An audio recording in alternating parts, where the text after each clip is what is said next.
नमस्कार दोस्तों, स्वागत है आपका नविका अकेडमी में। राजस्थान हिस्ट्री अपन पढ़ रहे थे सीईटी के लिए और ये अपना दूसरा वीडियो है आज। इसमें अपन पढ़ेंगे प्रमुख सभ्यताएं। कल पढ़े थे राजस्थान के पुरातात्विक स्थल और आज पढ़ेंगे राजस्थान की प्रमुख सभ्यताएं। प्रमुख सभ्यताओं का प्रश्न आपके हर बार, चाहे राजस्थान की किसी भी भर्ती परीक्षा हो, ये तो कालीबंगा आपके या बैराट सभ्यता या आहट सभ्यता का एक प्रश्न आपकी परीक्षा में आता ही है। ठीक है, तो ये आपको ध्यान रखना है। ये जो क्लास है अपनी, चाहे राजस्थान पॉलिटी की बात हो या राजस्थान हिस्ट्री की, ये अपने दोनों सीईटी के लिए, चाहे 12th लेवल की सीईटी हो या स्नातक लेवल की सीईटी, यहाँ दोनों जगह ये क्लासेस आपके काम आने वाली है। ठीक है, तो ये आपको याद रखना है। हड़प्पाओं में राजस्थान की जब भी अपन सभ्यताएं पढ़ते हैं, हड़प्पा सभ्यता की एकमात्र जो अपन पढ़ते हैं सबसे प्रमुख सभ्यता राजस्थान में, वो है कालीबंगा। जैसा कि मैंने कल भी बताया था कि राजस्थान में हड़प्पा के समकालीन कालीबंगा है, सोती सभ्यता है, बरौर सभ्यता है।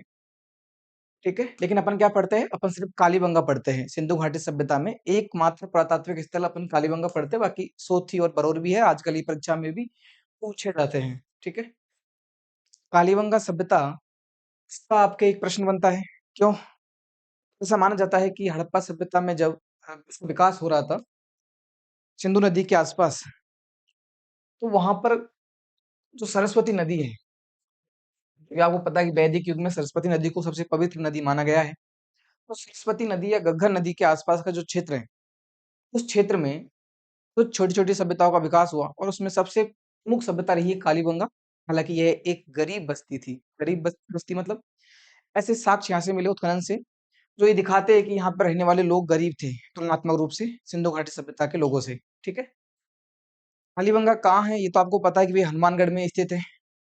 अगर नदी की बात करें तो सरस्वती या द्वैतदती। द्वैतदती इसका प्राचीन नाम है, वर्तमान में इसको घग्गर बोलते हैं भई, ठीक है? इसके तट पर कालीबंगा सभ्यता का विकास होता है। खोज की बात करें तो अमलानंद घोष ने 1952 में इसकी खोज की थी। कालीबंगा सभ्यता की खोज किसने की? यहीं से आपका प्रश्न बन जाता है कि कालीबंगा सभ्यता की खोज कब व किसने की? अमलानंद घोष ने 1952 में खोज की है। बात करते हैं उत्खनन की। ये किसने बताया पहली बार कि यहाँ पर एक सभ्यता है? वो तो बताई अमलानंद घोष ने। लेकिन कौन-कौन थे जिन्होंने उत्खनन किया यहाँ आके? बीवी लाल है, बीके थापर है, एमडी खरे ने, उन तीनों ने मिलकर 1961 से 1969 तक, ठीक है, यहाँ उत्खनन किया। तीनों नाम याद रखने हैं, परीक्षा में पूछे जाते हैं। बीबी लाल, बीके थापर और एमडी खरे। उत्खनन याद रखना है, खोज किसने की है याद रखना है। कालीबंगा का उत्खनन 5 स्तरों पर किया गया। ठीक है, पहले ये हुआ करता था कि अपन पढ़ते कि खोज किसने की है, महत्वपूर्ण स्थान कौन-कौन से हैं, क्या-क्या चीज़ों की वहाँ पे उत्खनन किया गया। 5-6 पॉइंट से आपका काम आसानी से हो रहा था। लेकिन यदि आप अब रीट की परीक्षा के बाद से यदि अधीनस्थ बोर्ड के पेपर देखोगे तो वहाँ स्टेटमेंट में खूब सारी बातें आपसे पूछी हुई है। ठीक है? तो याद रखना है कालीबंगा का उत्खनन 5 स्तरों पर किया गया। इन 5 स्तरों में से 2 स्तर, तो इसका 5 स्टेप में, क्योंकि 5 काल के यहाँ से मिले हैं, 5 स्तरों पर यहाँ उत्खनन किया गया। इनमें से 2 स्तर सिंधु घाटी सभ्यता से पहले के हैं। 2 स्तर सिंधु घाटी सभ्यता से पूर्व के हैं। मतलब ये कि आपके जो कालीबंगा सभ्यता है, ये प्राक हड़प्पा सभ्यता है। क्या शब्द आएगा यूज में? प्राक हड़प्पा सभ्यता। तो ये आपको याद रखना है। यही स्टेटमेंट में आएगा कि कालीबंगा सभ्यता प्राक हड़प्पा सभ्यता थी। बिल्कुल सही बात है, थी वही यहाँ पे, क्योंकि जो उत्खनन किया गया तो कुछ औजार या फिर कुछ चीजें हैं महत्वपूर्ण, जो आपके हड़प्पा सभ्यता से पूर्व की थी। ठीक है, प्राक हड़प्पा सभ्यता है, याद रखना है इसको। और 3 स्तर जो है हड़प्पा कालीन है, सिंधु घाटी सभ्यता के समकालीन है। कहते हैं हड़प्पा सभ्यता के 2 भाग है, कौन-कौन से? एक तो प्राक हड़प्पा सभ्यता, दूसरा है हड़प्पा सभ्यता। ठीक है? दशरथ शर्मा के एक इतिहासकार हुए। इन्होंने कहा कि कालीबंगा को हड़प्पा सभ्यता की तीसरी राजधानी कहा जाता है। कालीबंगा को हड़प्पा सभ्यता की तीसरी राजधानी कहा जाता है। ये किसने कहा? दशरथ शर्मा ने। कालीबंगा एक कांस्य युगीन सभ्यता थी। तो वैसे तो आप पढ़ते हो कि जो कंप्लीट जो आईवीसी है, सिंधु घाटी सभ्यता है, ये पूरी की पूरी आपके कांस्य युगीन सभ्यता थी। ठीक है? अब इसमें जो भी स्थान है जहाँ से उत्खनन किया जाएगा, वो सब के सब कांस्य युगीन सभ्यता से संबंधित होंगे। याद रखना भाई, ठीक है? कालीबंगा एक कांस्य युगीन सभ्यता थी। कालीबंगा का नाम यहाँ से खुदाई के दौरान जो काली चूड़ियाँ मिली है, आप ये समझ लीजिए, बंगा, पंजाबी भाषा में बंगा को बोलते हैं चूड़िया। क्या बोलते हैं? चूड़िया। बंगा मतलब चूड़िया। काली बंगा मतलब काली चूड़िया, वह स्थान जहां से काली चूड़िया मिली, क्या नाम रख दिया गया उसका? कालीबंगा। तो यहाँ से जो काली चूड़िया मिली, उनके नाम पर इसका नाम रखा गया कालीबंगा। ये आपको याद रखना है। ठीक है। 1985 में यहाँ पर म्यूजियम स्थापित किया गया। उत्खनन के बाद में बहुत सारी चीजें यहाँ से मिली, तो यहीं पे एक म्यूजियम बना दिया गया 1985 में। और अभी हाल ही में पूछा गया था, 1985 में कालीबंगा का म्यूजियम बनाया गया, आपके हनुमानगढ़ में स्थित है। ये आपको याद रखना है। वापस देख लीजिए, कालीबंगा सभ्यता की बात कर रहे हैं अपन।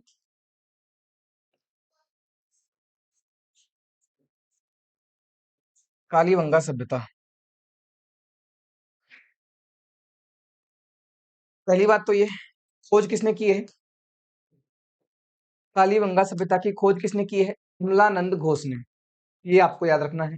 कमलानंद घोष ने 1952 में खोज की है। इसका उत्खनन किस किसने किया है? उत्खनन 1961 से 1969 तक किया गया। व्यक्ति कौन कौन है? पीवी लाल है, बी के थापर है, और एम डी खरे हैं। ये आपको तीनों नाम याद रखने हैं। कालीबंगा का नाम, एक और बात इसमें याद रखना कि कालीबंगा में 1985 में 1985 में यहाँ म्यूजियम स्थापित किया गया, म्यूजियम बना दिया गया। कालीबंगा का नाम यहाँ से प्राप्त है, काली चूड़ियों के नाम पर पड़ा। काली चूड़ियों के नाम पर पड़ा। कालीबंगा सरस्वती नदी के किनारे विकसित हुई, तो आप द्वैस दती नदी भी बोलते हो। कालीबंगा का उत्खनन 5 स्तरों में किया गया। ठीक है, अतः इसको हम प्राक हड़प्पा सभ्यता भी कहते हैं, प्राक हड़प्पा सभ्यता भी कहते हैं, और हड़प्पा सभ्यता के समकालीन भी कहते हैं। ये दोनों बातें याद रखनी है। कालीबंगा एक गरीब बस्ती है। कारण क्यों? ये एक गरीब बस्ती है क्योंकि यहाँ से उत्खनन से जो चीजें मिली है, वो ये दर्शाती है कि यहाँ पर रहने वाले लोग अपेक्षाकृत गरीब थे। यह एक कांस्य युगीन सभ्यता है, कांस्य युगीन सभ्यता है। तो अभी तक ये 5 पॉइंट अपने देखे हैं। वापस देख लीजिए। खोज करता है अमलानंद घोष 1952 में। उत्खनन होता है 1961 से 1969। बीवी लाल, बीके थापर और एमडी खरे याद रखना है। 5 युगीन सभ्यता याद रखनी है। 5 स्तरों पर उत्खनन किया गया। ये सारी बातें आपको याद रखनी है भाई। देखते हैं कि यहाँ से किस किस चीज का साक्ष्य मिले, कौन कौन सी वस्तु यहाँ से प्राप्त हुई है।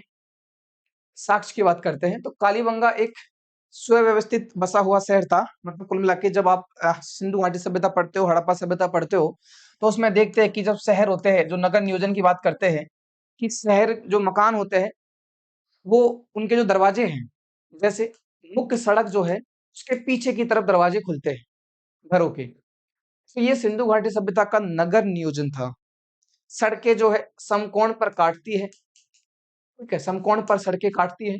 तो ये जो नगर नियोजन की व्यवस्था थी, जो पूरे सिंधु घाटी सभ्यता में पाई जाती है, कहीं ना कहीं कालीबंगा में भी पाई गई। एक सुव्यवस्थित बसा हुआ शहर था। इसमें 2 टीले प्राप्त हुए। पूर्वी टीला जो नगर टीला कहलाता है, पश्चिमी टीला जो कि दुर्ग टीला कहलाता है। ये बात है कालीबंगा के बारे में। यहाँ से मिट्टी की पकी हुई ईंटों का इस्तेमाल किया गया। मतलब सीधा बात ये रखनी है कि पकी हुई ईंटें मिली है, बिल्कुल मिली है। लकड़ी की नालियों के साक्ष्य मिले हैं सिंधु घाटी सभ्यता में। कालीबंगा आपको याद रखना है कि यहाँ से लकड़ी की नालियों के साक्ष्य मिले हैं। पतले व हल्के मिट्टी के बर्तन, ये आप छोड़ दीजिए, आपके लेवल से नहीं पूछा जाएगा। बस याद रखना है कि लकड़ी की नालियां, सिंधु घाटी सभ्यता के कौन से स्थान से लकड़ी की नालियों के साक्ष्य मिले हैं? कालीबंगा याद रखना है। लाल रंग के, काली व सफेद रंग के युक्त, सफेद रेखा युक्त बर्तन, है ना? ये भी आपके लेवल से नहीं आएगा शायद। ठीक है, बस याद रखना, जो भी आरपीएससी की तैयारी कर रहा है तो वहां आपसे पूछा जा सकता है, बाकी सीटी में इस लेवल से नहीं पूछा जाएगा। बैलगाड़ी का खिलौना मिला है। 7 हवन कुंड या अग्नि वेदिका, ये सबसे इंपॉर्टेंट है यहाँ पर। ठीक है, अग्नि वेदिकाएं मिली है, हवन कुंड मिले हैं, मतलब यज्ञ के साक्ष्य मिलते हैं। बेलनाकार मोहर मिलती है। शल्य चिकित्सा की जानकारी मिलती है। एक छोटे बच्चे का कंकाल मिला जिसमें 6 छिद्र हुए थे। तो क्या देखते हो आप इसको, कि यहाँ शल्य चिकित्सा की जानकारी मिलती है कि भाई यहाँ पे चिकित्सा का प्रयोग करते थे लोग। युग्मित समाधान मिले हैं। ठीक। युग्मित समाधान मतलब एक स्थान पर दो समाधान मिले यहाँ, तांबे से बने कृषि के औजार और जुते हुए खेत के साक्ष्य, मतलब एक खेत में एक साथ दो फसलों के उगाए जाने के साक्ष्य आपके यहाँ से मिलते हैं। तो ये एकमात्र कालीबंगा है जहां से जुते हुए खेत के साक्ष्य मिले हैं, या फिर एक साथ एक खेत में दो फसल उगाए जाने के साक्ष्य मिलते हैं। तो ये आपको याद रखना है। युग्मित समाधान, समाधान आपको कालीबंगा याद रखना है। और 7 हवन कुंड, अग्नि वेदिकाएं आपको कालीबंगा याद रखना है। बेलनाकार मोहर आपको याद रखनी है। ठीक है, तो ये आपको याद रखना है। ये लास्ट पॉइंट है आपके, ये है गरीब बस्ती थी, ये अपन देख चुके हैं कि गरीब बस्ती थी। कालीबंगा में आपको खासकर यहाँ पे देख लीजिए एक बार वापस से, कौन कौन सी चीजों के साक्ष्य मिले हैं कि कालीबंगा एक गरीब बस्ती थी, बिल्कुल सही बात है, कालीबंगा एक गरीब बस्ती थी। ठीक है, कालीबंगा से बेलनाकार मोहर मिलती है, बेलनाकार मोहर मिलती है, बिल्कुल सही बात है। युग्मित समाधान मिलता है, युग्मित समाधान मिलता है, याद रखना है। 7 अग्नि वेदिकाएं मिली है, अग्नि वेदिकाएं मिली है यहाँ से, ये याद रखना है। तो बेलनाकार मोहर हो गई, अग्नि वेदिकाएं हो गई, युग्मित समाधान हो गया, जुते हुए खेत के साक्ष्य मिले हैं, जुते हुए खेत के साक्ष्य मिले हैं, जुते हुए खेत के साक्ष्य यहाँ से मिलते हैं। एक साथ दो फसल उगाए जाने के साक्ष्य मिलते हैं, दो फसल उगाए जाने के साक्ष्य मिले हैं। ठीक है, ये देख, अच्छा, लकड़ी की नालियां यहाँ से मिलती है, लकड़ी की नालियां यहाँ से मिली थी आपके। बात करते हैं कालीबंगा के अतिरिक्त राजस्थान के अन्य जो हड़प्पा कालीन स्थान है या फिर सिंधु घाटी सभ्यता के स्थान समकालीन जो स्थान पाए गए हैं उनकी बात करते हैं। सभ्यताओं में ये मान लीजिए कि राजस्थान में एक सा कालीबंगा सभ्यता है, इसका प्रश्न आपके हर परीक्षा में देखने को मिल जाता है। जैसे भी करके वो एक प्रश्न पूछ ही लेता है, यहाँ से बना ही लेता है, चाहे वो पुरातात्विक स्थल के जरिए पूछा जाए आपसे या सभ्यताओं से पूछा जाए। मतलब आपके सिलेबस में सीधा लिखा हुआ है कि राजस्थान के पुरातात्विक स्थल और सभ्यताएं, पुरातात्विक स्थल एवं प्रमुख सभ्यताएं, ये आपके सिलेबस की लाइन है। पहला पॉइंट ही आपके यही है। इसका मतलब ये है कि ये प्रश्न यहाँ से दो प्रश्न तो पक्के, दो या तीन प्रश्न तो आने ही आने हैं। ठीक है, कालीबंगा सभ्यता के बाद में कालीबंगा के समकालीन है बरौर सभ्यता। बरौर है आपके श्री गंगानगर में, यह भी सरस्वती नदी के किनारे विकसित हुई। बरौर सभ्यता कौन सी नदी के किनारे है? सरस्वती नदी के किनारे। 2003 में उत्खनन किया गया। अच्छा, कालीबंगा का उत्खनन कब किया गया था? अभी पढ़ा है अपन ने, कालीबंगा का उत्खनन कब किया गया है? 1961 से 1969। लेकिन बरौर सभ्यता का उत्खनन याद रखना है 2003 में किया गया, बिल्कुल लेटेस्ट है, याद रखना है। अभी प्राक एवं विकसित सैंधव काल की यह सभ्यता थी। मतलब जैसे आपने पढ़ा कि प्राक हड़प्पा सभ्यता या प्राक सैंधव काल की सभ्यता थी कौन? कालीबंगा। यहाँ भी यही है कि सिंधु घाटी सभ्यता से पहले भी यह विकसित हो चुकी थी। मिट्टी के पात्र में सैलखड़ी पत्थर के लगभग 8000 मन के प्राप्त हुए। अब ये आपके स्टेटमेंट में पूछा हुआ है आरपीएससी द्वारा, निम्नलिखित में से किस सभ्यता से मिट्टी के एक पात्र में सैलखड़ी पत्थर के लगभग 8000 मन के प्राप्त हुए? क्योंकि 2003 में उत्खनन किया गया तो कहीं ना कहीं नजर रहेगी इस पर, याद रखना है। बटन के आकार की मुहर मिली है, कालीबंगा से क्या पड़ा था? बेलनाकार मुहर यहाँ से मिली है, जबकि बरौर में क्या मिली है? बटन के आकार की मुहर मिली है। लाजवर्द मन के प्राप्त हुए हैं, जो कि अफगानिस्तान से विदेशी संबंध बनाता है। मतलब अफगानिस्तान में भी लाजवर्द मन के थे और आपके बरौर से भी लाजवर्द मन के प्राप्त हुए। इसका मतलब ये कि बरौर सभ्यता का संबंध किससे था? अफगानिस्तान से था, वो लोग व्यापार करते थे, याद रखना है। बटन के आकार की मोहर है। कालीबंगा में कौन सी है? कालीबंगा में बेलनाकार मोहर है। ठीक है, मिट्टी के पात्र में सैलखड़ी पत्थर के कितने मन के प्राप्त हुए?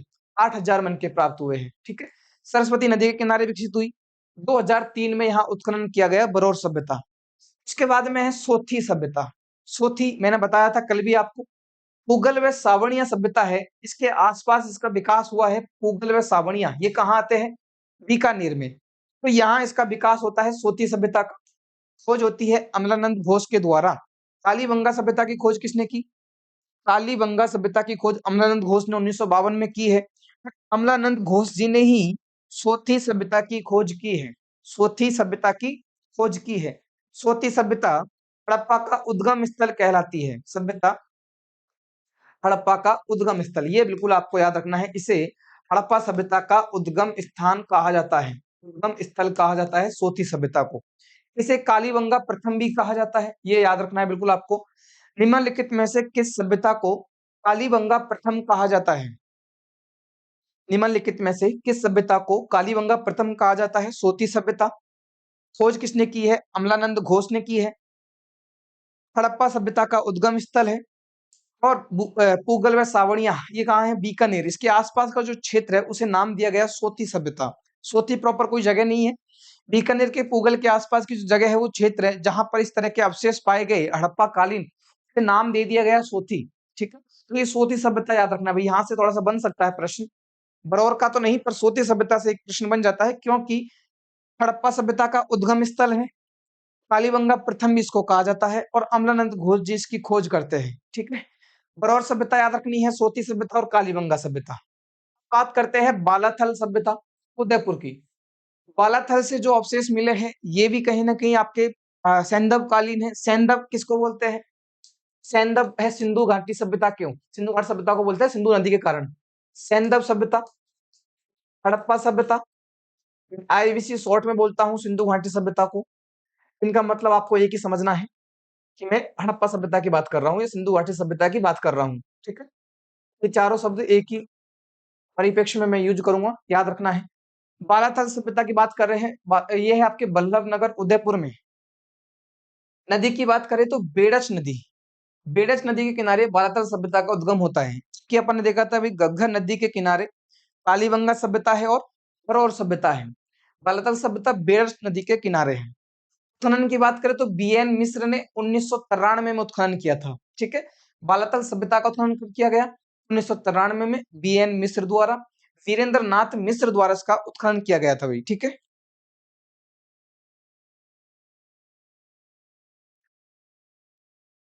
सही है। बता रहा था आपको कि सोथी सभ्यता, बरौर सभ्यता, कालीबंगा आपके हो गई, और बालाथल सभ्यता। ये कहीं ना कहीं कालीबंगा तो आप पढ़ते ही हो सीधा। सोथी भी आपके हड़प्पा सभ्यता की प्रथम राजधानी कहा जाता है, कालीबंगा प्रथम इसको कहते हैं, या फिर हड़प्पा सभ्यता का उद्गम स्थान इसको कहा जाता है। ये चारों जो स्थान है ये हड़प्पा कालीन स्थान है। हड़प्पा कालीन मतलब सिंधु घाटी सभ्यता के समकालीन है। कहीं ना कहीं सिंधु घाटी सभ्यता के समय यहाँ सभ्यताएं निवास कर रही थी, लोग निवास कर रहे थे। राजस्थान की बात कर रहा हूं मैं। सोती सभ्यता, बरौर सभ्यता, कालीबंगा सभ्यता या बालातल सभ्यता। प्रश्न आएगा कि निम्नलिखित में से कौन सा स्थान कालीबंग या हड़प्पा सभ्यता से संबंधित नहीं है या हड़प्पा कालीन नहीं है, या निम्नलिखित में से कौन सा स्थान हड़प्पा कालीन है। ये भी एक तरह का प्रश्न बनता है, ये आपको याद रखना है भी। बालातल भी इसमें आएगा भी। ठीक है, बालातल का संबंध हड़प्पा सभ्यता से है। यहाँ से हाथ से बने कपड़े के साक्ष्य मिले। अच्छा, ये तो 2025 में आरपीएससी ने पूछ लिया आपके, ये तो आपके परीक्षा में आ चुका है भाई। यदि आपने देखा होगा कि हाथ से बने कपड़े के साक्ष्य, ये तो परीक्षा में आ गए आपके, याद रखना है भाई। हाथ से बने कपड़े के साक्ष्य कहाँ से मिले हैं? ये मिले हैं आपके बालाथल उदयपुर से। ठीक है, लोहा गलाने की 5 भट्टियां यहाँ से मिली है। तांबे के हाथी, चंद्रमा की आकृति के सिक्के, मिट्टी के सांड की आकृति, अपरिष्कृत मृद भांड यहाँ से मिले हैं। लोह युगीन नलकूप प्राप्त हुए हैं यहाँ से। याद रखना है कि ओवरऑल जो सिंधु घाटी सभ्यता है वो कांस्य युगीन सभ्यता है, लेकिन यहाँ से बालाथल से लोह युगीन नलकूप भी प्राप्त होते हैं।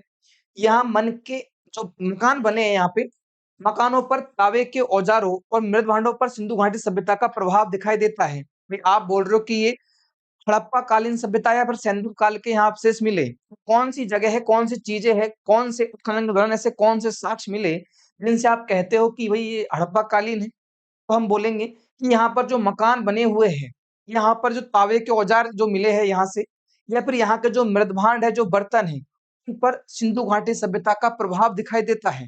ठीक है, तो लोह युगीन नलकूप भी यहाँ से मिले हैं, परिष्कृत मृदभांड मिले हैं।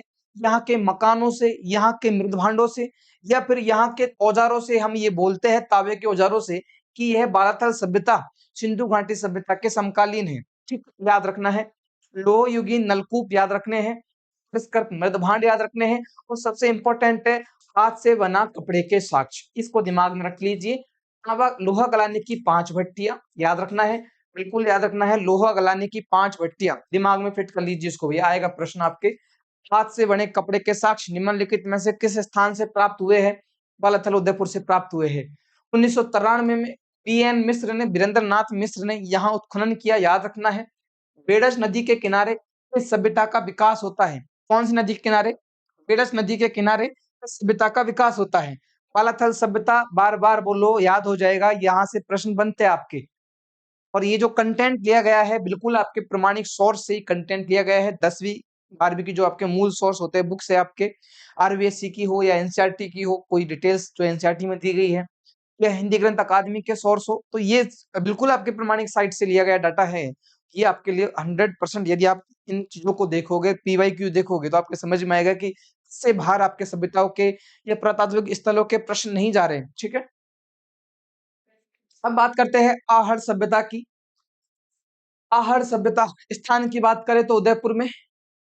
भाई आहड़ कहाँ पर है? सभ्यता कहाँ पर है? उदयपुर में है। तो आहड़ या आयड़ नदी के किनारे ये सभ्यता का विकास होता है। इसको आप बेड़स नदी भी बोलते हैं। बेड़स नदी के किनारे आहड़ सभ्यता का विकास होता है।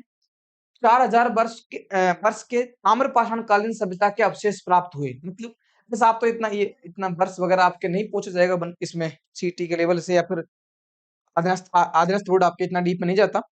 ताम्रपाषाण कालीन सभ्यता के अवशेष यहाँ से प्राप्त हुए हैं। अच्छा, बालाथल में अपन ने देखा था बालाथल सभ्यता, तो जो बालाथल सभ्यता थी वहां से तांबे के अवशेष भी मिलते हैं।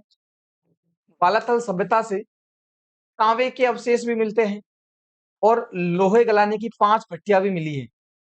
लोहा गलाने की 5 भट्टियां भी आपके बालाथल से मिली है।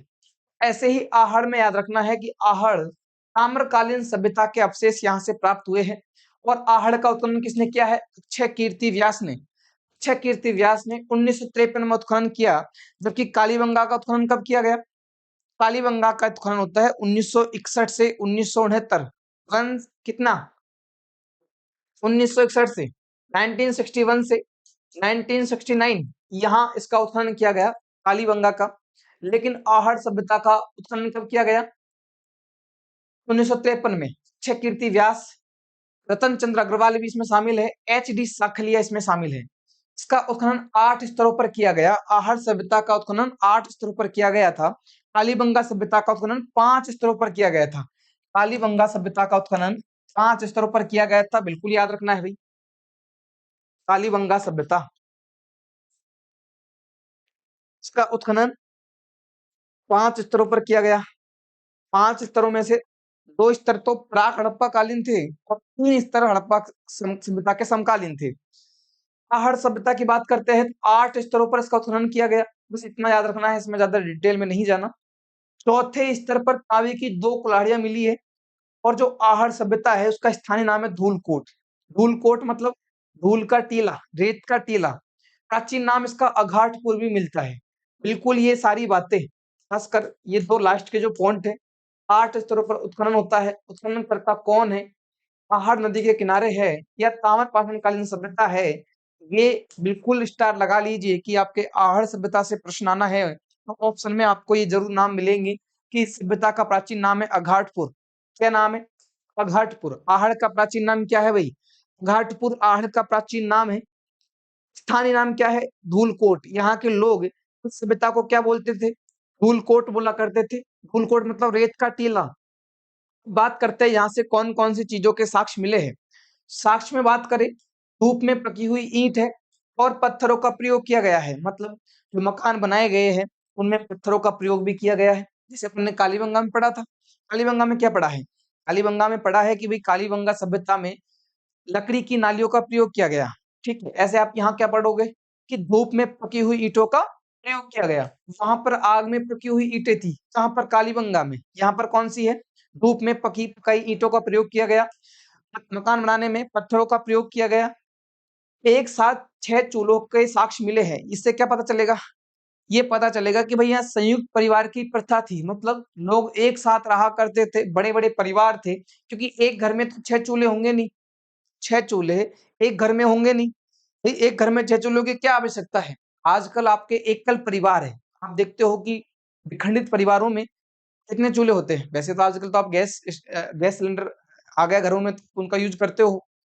लेकिन पहले 6 चूल्हे हुआ करते थे घर में, ये साक्ष्य मिले आपको आहड़ सभ्यता से। तो आपके जो उत्खनन करता है वो ये अंदाज़ा लगाते हैं इतिहासकार कि यहाँ पर संयुक्त परिवार एक साथ निवास किया करते थे, संयुक्त परिवार की जानकारी देते हैं, ठीक है? संयुक्त परिवार की जानकारी मिलती है आहड़ से, एक साथ 6 चूल्हों के साक्ष्य मिले हैं आहड़ से, धूप में पकी हुई ईंटें मिली है आहड़ से, मकान बनाने में पत्थरों का प्रयोग किया गया है आहड़ से, याद रखना है भई। मृतकों को आभूषणों के साथ दफनाए जाने के साक्ष्य बिल्कुल याद रखना है। कौन सी सभ्यता है जहाँ मृतकों को जो मरे हुए व्यक्ति हैं मृतकों को इसके साथ में आभूषणों के साथ में दफनाया गया। ये प्रश्न आपके परीक्षा में आता है। आभूषणों के साथ में दफनाया गया। ये बहुत महत्वपूर्ण बात है और इसका काफ़ी बार भी आपके एग्ज़ामों में प्रश्न आया है यहाँ से। मृतकों को आभूषणों के साथ दफनाए जाने के साक्ष्य कहाँ से मिले हैं? आहड़ सभ्यता की विशेषता भी। आहड़ सभ्यता से ये साक्ष्य मिले हैं। याद रखना है आहड़ सभ्यता। आहड़ सभ्यता उदयपुर में है। आहड़ या बेडस नदी के किनारे है। ये है ताम्रकालीन कौन-सी है? ताम्रपाषाणकालीन सभ्यता है। ताम्रपाषाणकालीन सभ्यता है। उत्खनन की बात करें, 6 कीर्ति व्यास ने, रतन चंद्र अग्रवाल ने और एच.डी. साकलिया ने। रतन चंद्र अग्रवाल, एच.डी. साकलिया और क्या नाम है आपके? 6 कीर्ति व्यास। 8 स्तरों पर इसका उत्खनन किया गया। तांबे की 2 कुल्हाड़ियाँ मिली है चौथे स्तर पर। का प्राचीन नाम है अघाटपुर। स्थानीय लोग इसको बोलते थे धूलकोट मतलब रेत का टीला। धूप में पकी हुई ईंटों के साक्ष्य मिले हैं। पत्थरों का प्रयोग किया गया। एक साथ 6 चूल्हे तो सबसे इम्पोर्टेंट है 5-10 स्टार लगा लीजिए इस बात पर मृतकों को आभूषणों के साथ दफनाए जाने के साक्ष्य मिले हैं। और कौन-कौन से साक्ष्य मिले हैं? बिना हत्थे का जलपात्र प्राप्त हुआ है। तो बिना हत्थे का जलपात्र पहले भारत की विशेषता नहीं थी, ये ईरानी सभ्यता की विशेषता थी। तो हम बोलते हैं कि भई ईरान के साथ हमारा संबंध था। कारण क्या? ईरान के साथ संबंध था तभी तो यहाँ पर बिना हत्थे का जलपात्र आया। लोगों ने देखा होगा, ठीक है? यहाँ से यूनानी मुद्रा प्राप्त हुई है। यूनानी मुद्रा, तो यूनानी मुद्रा का आहड़ में क्या काम है? तो आप अंदाजा लगाते हो कि विदेशी व्यापार हुआ करता था, ठीक है? तो यूनानी मुद्रा प्राप्त हुई है, जिस पर अपोलो का चित्र है और अपोलो कौन है? अपोलो सूर्य है, सूर्य देवता है। ये आपके जो यूनानी लोग हैं, उनका देवता है अपोलो, तो उसका चित्र मिलता है आपके। तो आप बोलते हो भई विदेशी संबंध मिलता है। विदेशी संबंध की जानकारी देती है कौन सभ्यता? आहड़ सभ्यता, जिसमें मिली है यूनानी मुद्रा, जिस पर अपोलो का चित्र है। बिना हत्थे का जलपात्र और एक और इम्पोर्टेंट फैक्ट है बैल की मूर्ति मृण मूर्ति जिसको आप बोलते हो कि बनासियन बुल, मृण मूर्ति है भई ये, ठीक है? बनासियन बुल, ठीक है? क्योंकि यह बनास सभ्यता का भाग है। ये जो आपके बेड़च नदी है, बेड़च किसकी सहायक नदी है? बनास की सहायक नदी है।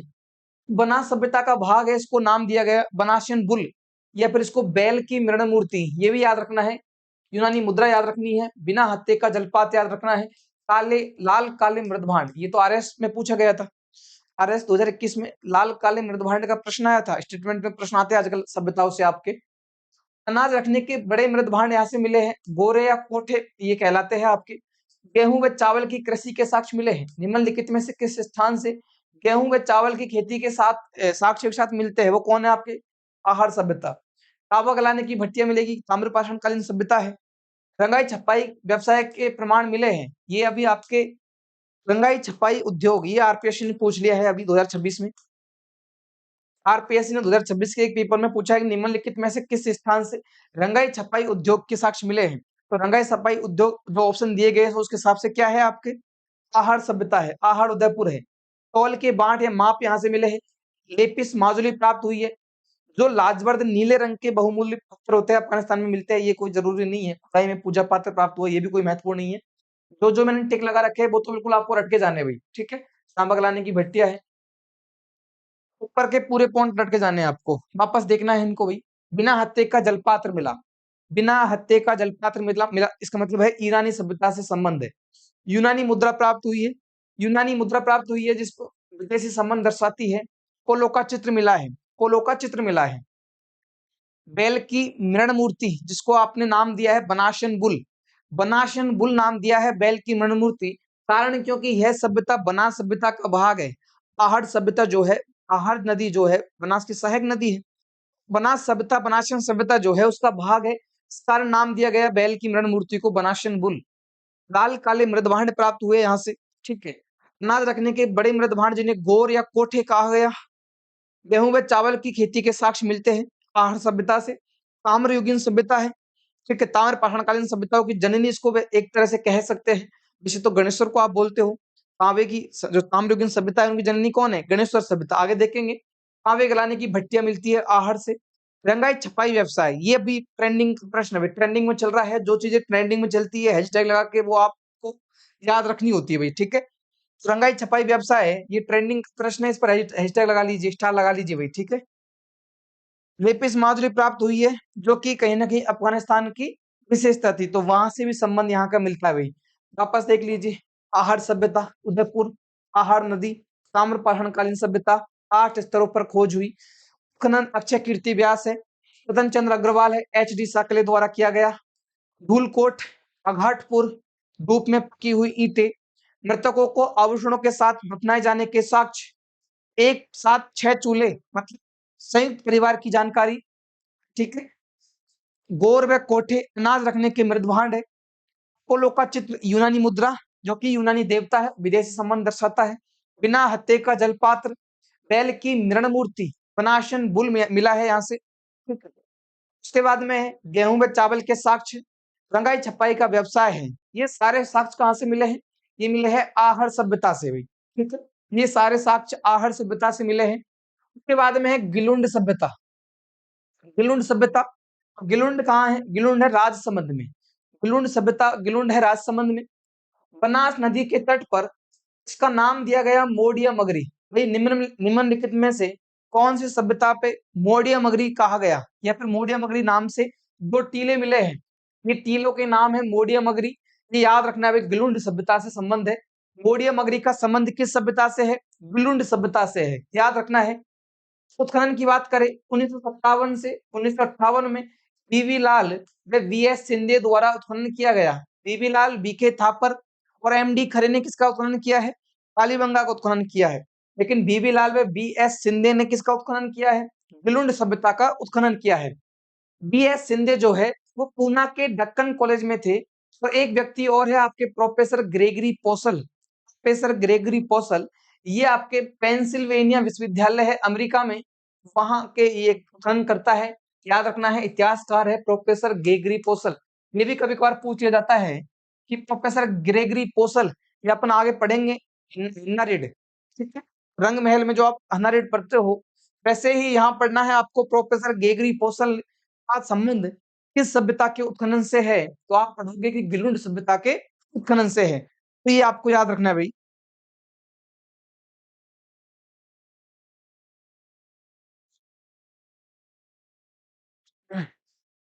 वापस आ जाइए। गिलुंड सभ्यता की बात चल रही है। गिलुंड सभ्यता याद रखना है, बनास नदी के तट पर इसकी खोज हुई है। बनास नदी, बनास नदी के तट पर। अभी तक बनास नदी के तट पर सिर्फ गिलुंड सभ्यता अपन पढ़ रहे हैं। मोडिया मगरी नामक टीले हैं, मोडिया मगरी। उत्खननकर्ताओं के नाम बहुत ज्यादा महत्वपूर्ण हो जाते हैं इसमें। 1957-58 में उत्खनन किया गया। उसमें है बीबी लाल है, बी.एस. सिंधे, ये दक्कन कॉलेज के हैं, बी.एस. सिंधे पूना से है। और एक महत्वपूर्ण व्यक्ति है इसमें प्रोफेसर ग्रेगरी पोसल, ये अमेरिका से है, याद रखना है। बात करें अवधि की, 1900 से 1700 ईसा पूर्व की ताम्रयुगीन सभ्यता है। भाई आपके पूछा जाए गिलुंड कैसी सभ्यता है? गिलुंड ताम्रयुगीन सभ्यता है। ताम्रयुगीन सभ्यता। अब आप बोलोगे यार ये कौन कौन सभ्यता है ताम्रयुगीन है, ये तो कंफ्यूजन वाला प्रश्न है। भाई मैंने कहा कि आपको पहला पार्ट मैंने पढ़ा दिया। उस पार्ट में क्या था, जब मैंने पुरातात्विक स्थल पढ़ाए तो वहां मैंने बताया है कि लोहयुगीन सभ्यताएं कौन कौन सी हैं। लोहयुगीन सभ्यताएं कौन कौन सी है, ताम्रयुगीन सभ्यताएं कौन कौन सी है, पाषाणकालीन सभ्यताएं कौन कौन सी है, नव पाषाणकालीन कौन कौन सी है, तो सारी बातें मैं आपको बता चुका हूँ। वहां जाकर एक बार ये सारी बातें रीड आउट करना, और टेलीग्राम पर पीडीएफ इसकी फ्री में डाल देता हूँ। तो याद रखना है भाई, ताम्रयुगीन सभ्यता है गिलुंड सभ्यता। गिलुंड सभ्यता ताम्रयुगीन है। आहड़ सभ्यता ताम्रयुगीन है। गिलुंड सभ्यता ताम्रयुगीन है। और अपना आगे नाम आएंगे उनको भी देख लेंगे। याद रखना है आपको, ताम्रयुगीन सभ्यता है यहाँ से 5 प्रकार के मिट्टी के बर्तन मिले हैं, दांत की चूड़ियाँ मिली है, मिट्टी के खिलौने के अवशेष, ये कोई काम की बातें नहीं है। हाथी दांत की चूड़ियाँ है, की गोलियों के साक्ष्य, तांबे के अस्त्र मिले हैं, मानव के मांसाहारी होने के साक्ष्य मिले हैं। बिल्कुल, ये आपको थोड़ा हाइलाइट करना है कि मानव के मांसाहारी होने के साक्ष्य मिले हैं। इसको थोड़ा दिमाग दिमाग में रखना है, ठीक है? हड्डियों के छोटे टुकड़े मिले, इसका मतलब आप क्या बोलते हो कि भई यहाँ पे मानव जो है मांसाहारी था, ठीक है? ये आपको पॉइंट याद रखना है। आहार सभ्यता का प्राचीन स्थल कहा जाता है इसको। आहार सभ्यता में यदि आप पढ़ते हो, गिलुंड उसमें आता है। बालाथल जो है आपके, जैसे आपने देखा था भाई कालीबंगा सभ्यता या फिर हड़प्पा सभ्यता। तो हड़प्पा सभ्यता के समकालीन कौन-कौन से स्थान आपने देखे हैं? बरौर देखा है, सोथी आपने देखा है, और क्या देखा है आपने? बरौर हो गया, सोथी हो गया, एक कालीबंगा आपने देखा है, एक देखा है आपने बालाथल। ये 4 स्थान है राजस्थान में जो हड़प्पा कालीन सभ्यता के हैं या फिर सैंडव काल के हैं। जैसे ही आप आहार सभ्यता पे आए, तो आहार सभ्यता में क्या था? आहार सभ्यता में एक तो पाषाण कालीन जो ताम्रयुगीन कालीन सभ्यता है, और आहार सभ्यता जो है उसका मेन संबंध आप उससे संबंधित सभ्यताओं को किससे जोड़ते हो? नदियों से जोड़ते हो। आहार सभ्यता जो है एक तरह से बनासियन संस्कृति है या फिर बनास सभ्यता है, उसका भाग है। बनास सभ्यता का भाग है, तो आप ये कह सकते हो कि क्योंकि भिलुंड भी बनास नदी के किनारे है, तो आप ये कह सकते हो कि यह आहार सभ्यता का एक स्थान है। आहार सभ्यता का ये मान लीजिए कि सबसे प्राचीन स्थान है, ठीक है? आहार सभ्यता का प्राचीन स्थान है, नाम क्या है स्थान का? वो है आपके गिलुंड राजसमंद। मटके में गेहूं के दाने के साक्ष्य मिले हैं, ये कोई ज्यादा काम का नहीं है, बस इतना याद रखना कि हाथी दांत की चूड़ियां मिली है, मानव के मांसाहारी होने के साक्ष्य मिले हैं, आहार सभ्यता का प्राचीन स्थल है, और मैंने बता दिया आपको कि ताम्रयुगीन सभ्यता है, और जो उत्खनन करता है बीबी लाल बी.एस. शिंदे, उनके साथ में एक महत्वपूर्ण नाम याद रखना है, प्रोफेसर ग्रेगरी पोसल। भाई साहब अमेरिका के थे, यहाँ पे आए उत्खनन करने, यहाँ पे आए थे भाई, गिलुंड में आए थे, है ना? मोडिया मगरी, ये नाम नहीं भूलना है आपको। मोडिया मगरी बनास नदी के किनारे 2 टीले थे, और मोडिया मगरी का जब उत्खनन किया गया तो हमें मिली है गिलुंड सभ्यता। याद रखना है गिलुंड सभ्यता, जिसको मोडिया मगरी आप बोलते हो। बीबी लाल याद रखना है, बी.एस. शिंदे याद रखना है, प्रोफेसर ग्रेगरी पोसल याद रखना है। बात करते हैं साक्ष्य की, तो हाथी दांत की चूड़ियां यहाँ से मिली है, पत्थर के गोलियों के साक्ष्य मिले हैं, तांबे के अस्त्र यहाँ से मिले हैं भाई, ठीक है? आगे चलते हैं, आगे सभ्यता है ओजियाना। ओजियाना सभ्यता, अभी तो वैसे तो ये ब्यावर जिले में चली गई है। ओजियाना सभ्यता, नदी की बात करें, नदी है खारी नदी। खारी नदी के किनारे ओजियाना सभ्यता का विकास होता है। उत्खनन में है बी.आर. मीणा, आलोक त्रिपाठी। बी.आर. मीणा व आलोक त्रिपाठी द्वारा इसका उद्घाटन किया गया। बैल एवं गाय की मृण मूर्ति, किसकी मृण मूर्ति है? बैल एवं गाय की मृण मूर्ति। आपने देखा है कि जो आर्य सभ्यता है, वहां क्या मिलता है? बनाशन बुल मिलता है, ठीक है? बनाशन बुल मतलब बैल की मृण मूर्ति। ऐसे ही बैल एवं गाय की मृण मूर्ति मिलती है ओजियाना सभ्यता से। बैल के खिलौने पर सफेद रंग किया गया है, इसको आपने ओजियाना बैल दिया गया। बिल्कुल आपके परीक्षा में आता है कि निम्नलिखित में से किस सभ्यता से ओजियाना बैल के साक्ष्य मिले हैं? दो बातें यहाँ पर, एक है आपके बनासियन बुल है, तो ये तो आपके आहर सभ्यता से है। दूसरा है आपके ओजियाना बुल, तो ये नाम से ही आप कर दोगे, ओजियाना बुल, ओजियाना सभ्यता से है। दोनों आपको याद रखने हैं, कहीं ना कहीं दोनों बनास सभ्यता का भाग है। बनास सभ्यता मतलब बनास या उसकी सहायक नदियों के आसपास जो भी सभ्यता विकसित हुई है उसको आप क्या बोलते हो? बनास सभ्यता बोलते हो, बनासियन सभ्यता बोलते हो, ठीक है? यह है आहर सभ्यता से संबंधित प्राचीन स्थल है। आहर सभ्यता, ये बनास सभ्यता, दोनों एक साथ जोड़ के चलना है। इस संस्कृति का विकास 3 चरणों में हुआ। यहाँ से लाल एवं काले रंग के मृद भांड मिले हैं, पात्र मिले हैं, जिन पर सफेद रंग के चित्रण किया गया है, सफेद रंग की रेखाएं की गई है। कार्नेलियन फियांस एवं पत्थर के मन के यहाँ से प्राप्त हुए हैं। ओजियाना संस्कृति, बस देख लीजिए। ओजियाना संस्कृति में सबसे महत्वपूर्ण बात है खारी नदी के किनारे। खारी नदी जो कि बनास की सहायक नदी है, वहां इसका विकास होता है। खारी नदी है, उत्खननकर्ताओं के नाम है बी.आर. मीणा और आलोक त्रिपाठी। बी.आर. मीणा और आलोक त्रिपाठी द्वारा उत्खनन किया गया। बैल एवं गाय की मृण मूर्ति मिली है। ओजियाना बैल यहाँ से हमें प्राप्त होता है। ओजियाना बैल तो ओजियाना से है, लेकिन बनाशन बुल कहाँ से है? वो आहर सभ्यता से है। इसका विकास 3 चरणों में होता है। 3 चरणों में याद रखना कि यहाँ से लाल एवं काले मृदभांड मिले हैं। इन पर सफेद रंग की रेखाएं चित्रित है। ये याद रखना है आपको, ठीक है। आगे है गणेश्वर सभ्यता। गणेश्वर सभ्यता आपके नीम का थाना सीकर में है। कांतली नदी के किनारे इसका विकास होता है। इस सभ्यता का विकास किस नदी के किनारे है? कांतली नदी के किनारे। रतन चंद्र अग्रवाल, इन्होंने आपके कौन सी सभ्यता, आहड़ सभ्यता का उत्खनन किया है, वो आपके गणेश्वर सभ्यता में भी शामिल है। रतन चंद्र अग्रवाल ने गणेश्वर सभ्यता का उत्खनन किया है। गणेश्वर भारत की ताम्र युगीन सभ्यताओं की जननी है। अभी आपके हाल ही में बनपाल परीक्षा हुई है 2026 की, वहां इस प्रश्न को पूछ लिया। स्टार लगा लीजिए, इनका बनपाल में पूछा है, आपके भी पूछ लेंगे। ये अभी हाल ही में 2 दिन पहले प्रश्न को पूछ लिया है आपके अध्ययन बोर्ड ने। आपके भी परीक्षा में प्रश्न आ सकता है कि भारत की ताम्रयुगीन सभ्यताओं की जननी कौन सी है? भारत में ताम्रयुगीन सभ्यताओं की जननी कौन सी है? वो है आपके गणेश्वर। यहाँ एक खास बात है, हमने बोला कि ताम्रयुगीन सभ्यताओं की जननी है, कोई बात नहीं, लेकिन यहाँ से जो तावा मिलता है, कहाँ से तावा मिलता है? गणेश्वर से जो तावा मिलता है, गणेश्वर से जो तावा मिलता है, वहां जो औजार है उनमें जो 99% तावे की मात्रा मिली है, ठीक है। गणेश्वर से जो औजार मिले,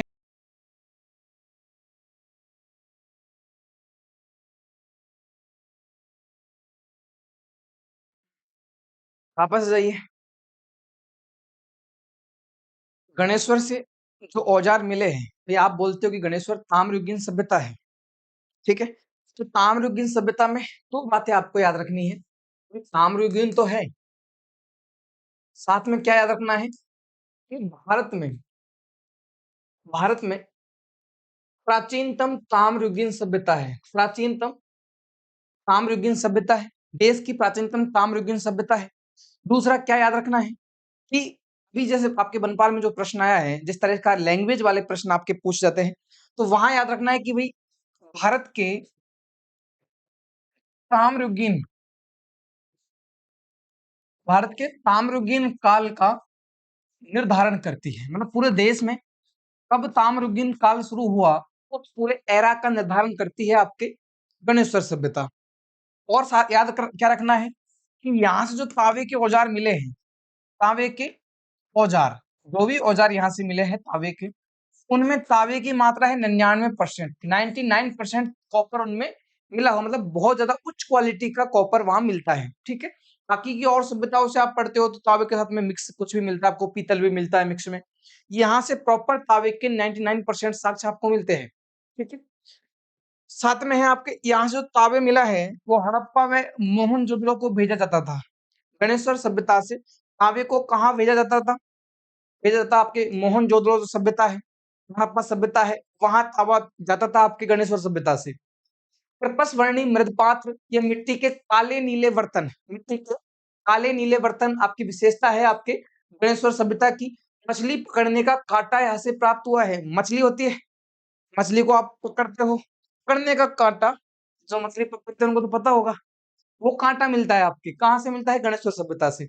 यहाँ से मकान निर्माण में पत्थर के प्रयोगों के साक्ष्य मिले हैं। मतलब आहड़ सभ्यता में भी अपन ने देखा था कि भाई पत्थरों का प्रयोग किया गया। ठीक गणेश्वर सभ्यता में भी याद रखना है आपको कि मकान निर्माण में पत्थरों का प्रयोग किया गया। पत्थर का प्रयोग होता है, पत्थर के बांध के साक्ष्य मिलते हैं। गणेश्वर सभ्यता से बांध के साक्ष्य मिले हैं, पत्थर का बांध। बस देख लीजिए गणेश्वर सभ्यता कांतली नदी के किनारे है। वापस देख लीजिए कौन कौन से महत्वपूर्ण पॉइंट थे गणेश्वर सभ्यता में। विकास होता है कांतली नदी के किनारे, नीम थाना सीकर में है। कांतली नदी के किनारे इसका विकास होता है। रतन चंद्र अग्रवाल जी द्वारा इसका उत्खनन किया गया। भारत की ताम्रयुगीन सभ्यताओं की जननी है, याद रखना है, ये सबसे महत्वपूर्ण पॉइंट है। यहाँ जो तांबे के औजार मिले हैं उसमें तांबे की मात्रा कितनी है? 99% मात्रा है। यहाँ से तांबा हड़प्पा में मोहनजोदड़ो को भेजा जाता था, व्यापार करते थे तांबे का। कृपसवर्णी मृदपात्र मिले हैं, मृदभांड मिले हैं, मिट्टी के काले नीले बर्तन यहाँ से मिले हैं, मछली पकड़ने का कांटा यहाँ से मिला है। यहाँ मकान जो आप घर बनाते थे उसमें पत्थरों का प्रयोग किया गया है। पत्थर के बांध भी यहाँ से मिले हैं, बांध मिला है पानी का जिसको पत्थर से बनाया गया। मकान मिले हैं जिसमें पत्थरों का प्रयोग किया गया। मछली पकड़ने के कांटे मिले हैं, मिट्टी के काले नीले बर्तन मिले हैं जिसको आप कपिसवर्णी मृदपात्र बोलते हो। आगे आ जाइए। अब है बागोर सभ्यता। अपन जब पढ़ रहे थे मध्य पाषाण कालीन जो स्थान सभ्यताएं पड़ी, मध्य पाषाण कालीन, पाषाण काल पढ़ा था मैंने पुरातात्विक स्थलों में, पाषाण काल, वहां मैंने मध्य पाषाण काल बताया आपको। मध्य पाषाण काल, मध्य पाषाण कालीन स्थल है आपके कौन सा? बागोर सभ्यता। ठीक है, बागोर भीलवाड़ा में है। महासतिया नामक स्थान से यहाँ उत्खनन किया गया। कौन सा स्थान है? महासतिया। महासतिया नामक स्थान पर उत्खनन किया गया बागोर भीलवाड़ा में। नदी की बात करें तो कोठारी नदी के किनारे। अब वही बात आ गई, बनासियन सभ्यता का ही भाग है, कारण बनास सभ्यता वो जो बनास है उसकी सहायक नदियों के आसपास विकसित हुई। कोठारी नदी भी बनास की सहायक नदी है। कोठारी नदी बनास की सहायक नदी है, याद रखना है। भीलवाड़ा में कोठारी नदी किनारे बागौर सभ्यता। ठीक है, बीएन मिश्र ने, वीरेंद्र नाथ मिश्र ने यहाँ क्या किया?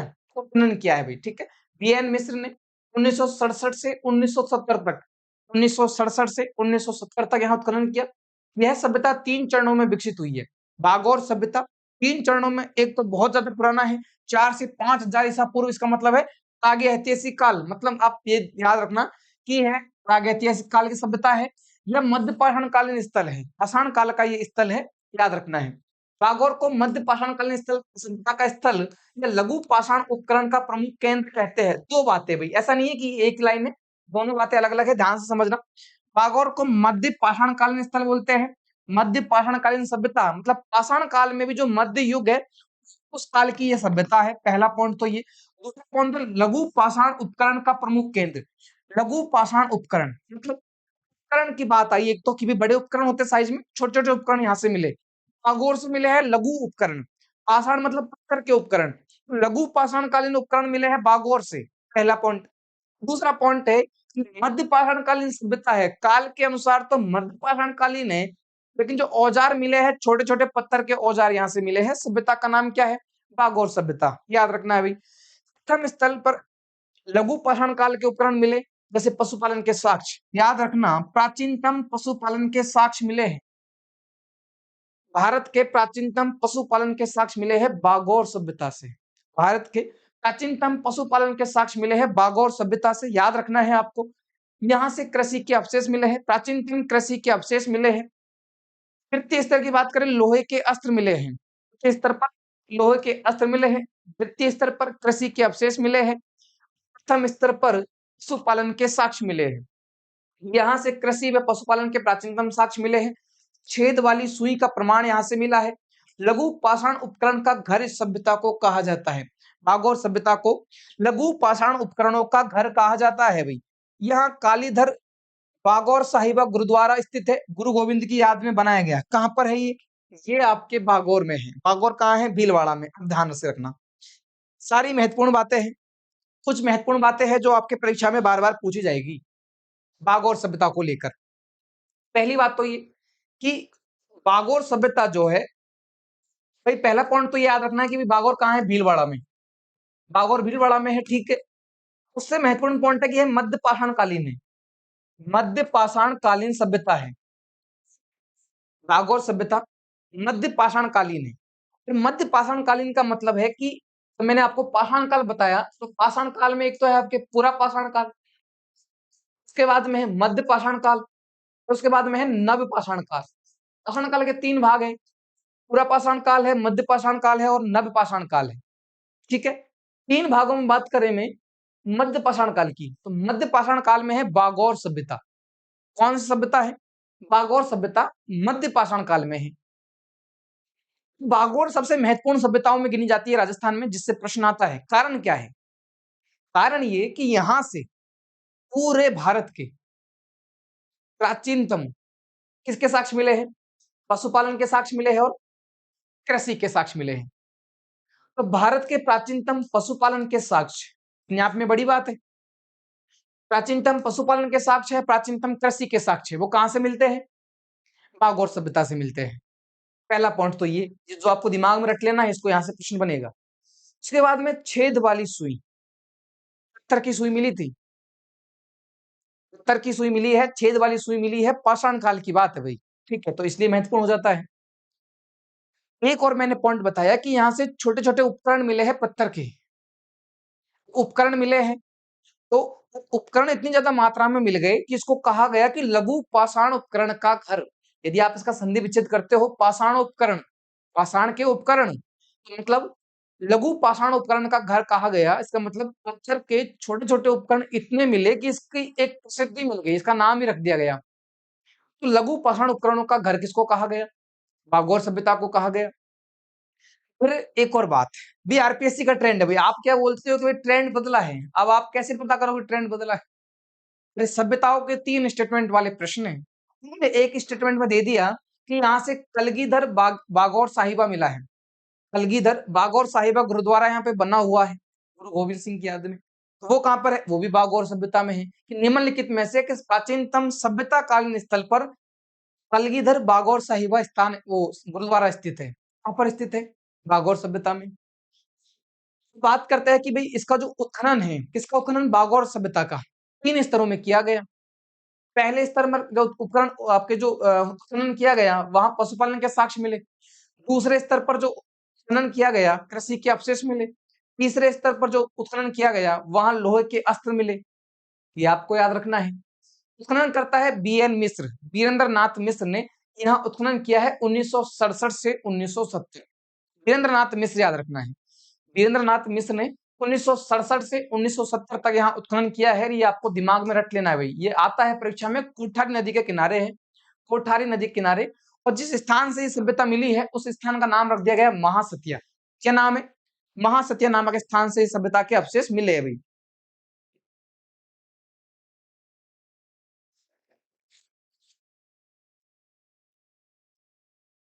आगे जाइए।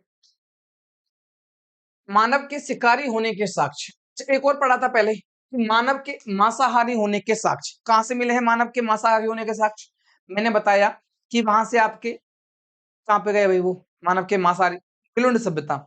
बिलुंड सभ्यता से हड्डियां मिली है जानवरों की। आप क्या अंदाजा लगाते हो कि भाई मानव मांसाहारी था? भाई हड्डी ऐसे कैसे आएगी? आपने शिकार किया होगा, खाए होंगे। तो मानव, दो बातें हैं भाई, एक तो है मानव के मांसाहारी होने के साक्ष्य। पहला पॉइंट है मानव के मांसाहारी होने के साक्ष्य। ये कहां से मिली है? ये मिली है गिलुंड सभ्यता से। गिलुंड सभ्यता, ठीक है। इन्होंने बोला कि मानव मांसाहारी था। दूसरा है मानव का शिकारी होने के 10। मानव शिकारी था, मानव शिकारी था। ये बात कौन सी सभ्यता बोलती है? ये बोलती है आपके बागौर सभ्यता। बागौर सभ्यता बोलती है कि मानव शाकाहारी था, सॉरी मानव शिकारी था। ठीक है, शिकारी इसका मतलब मांसाहारी हो सकता है भाई। मानव मांसाहारी है, ये गिलुंड सभ्यता है। ये दोनों बातें याद रखनी है। यहाँ से एक कंकाल मिला जिसके गले में पत्थर व हड्डियों का हार पाया गया। एक कंकाल ऐसा मिला जिसके गले में पत्थर व हड्डियों का हार पाया गया। पत्थर के हार, तो आप ये बोल सकते हो कि उस समय जो आभूषण थे उसमें बहुत सारी आभूषणों की मात्रा पत्थरों की बनी होती थी। ठीक है, तो उससे आप अंदाजा लगा लेते हो। बस इतना याद रखना है कि मानव शिकारी था। ये सभ्यता बोलती है कौन सी? बागौर सभ्यता। मानव शिकारी था, लेकिन मानव मांसाहारी था, वो बोलती है गिलुंड सभ्यता। आगे है बैराट सभ्यता।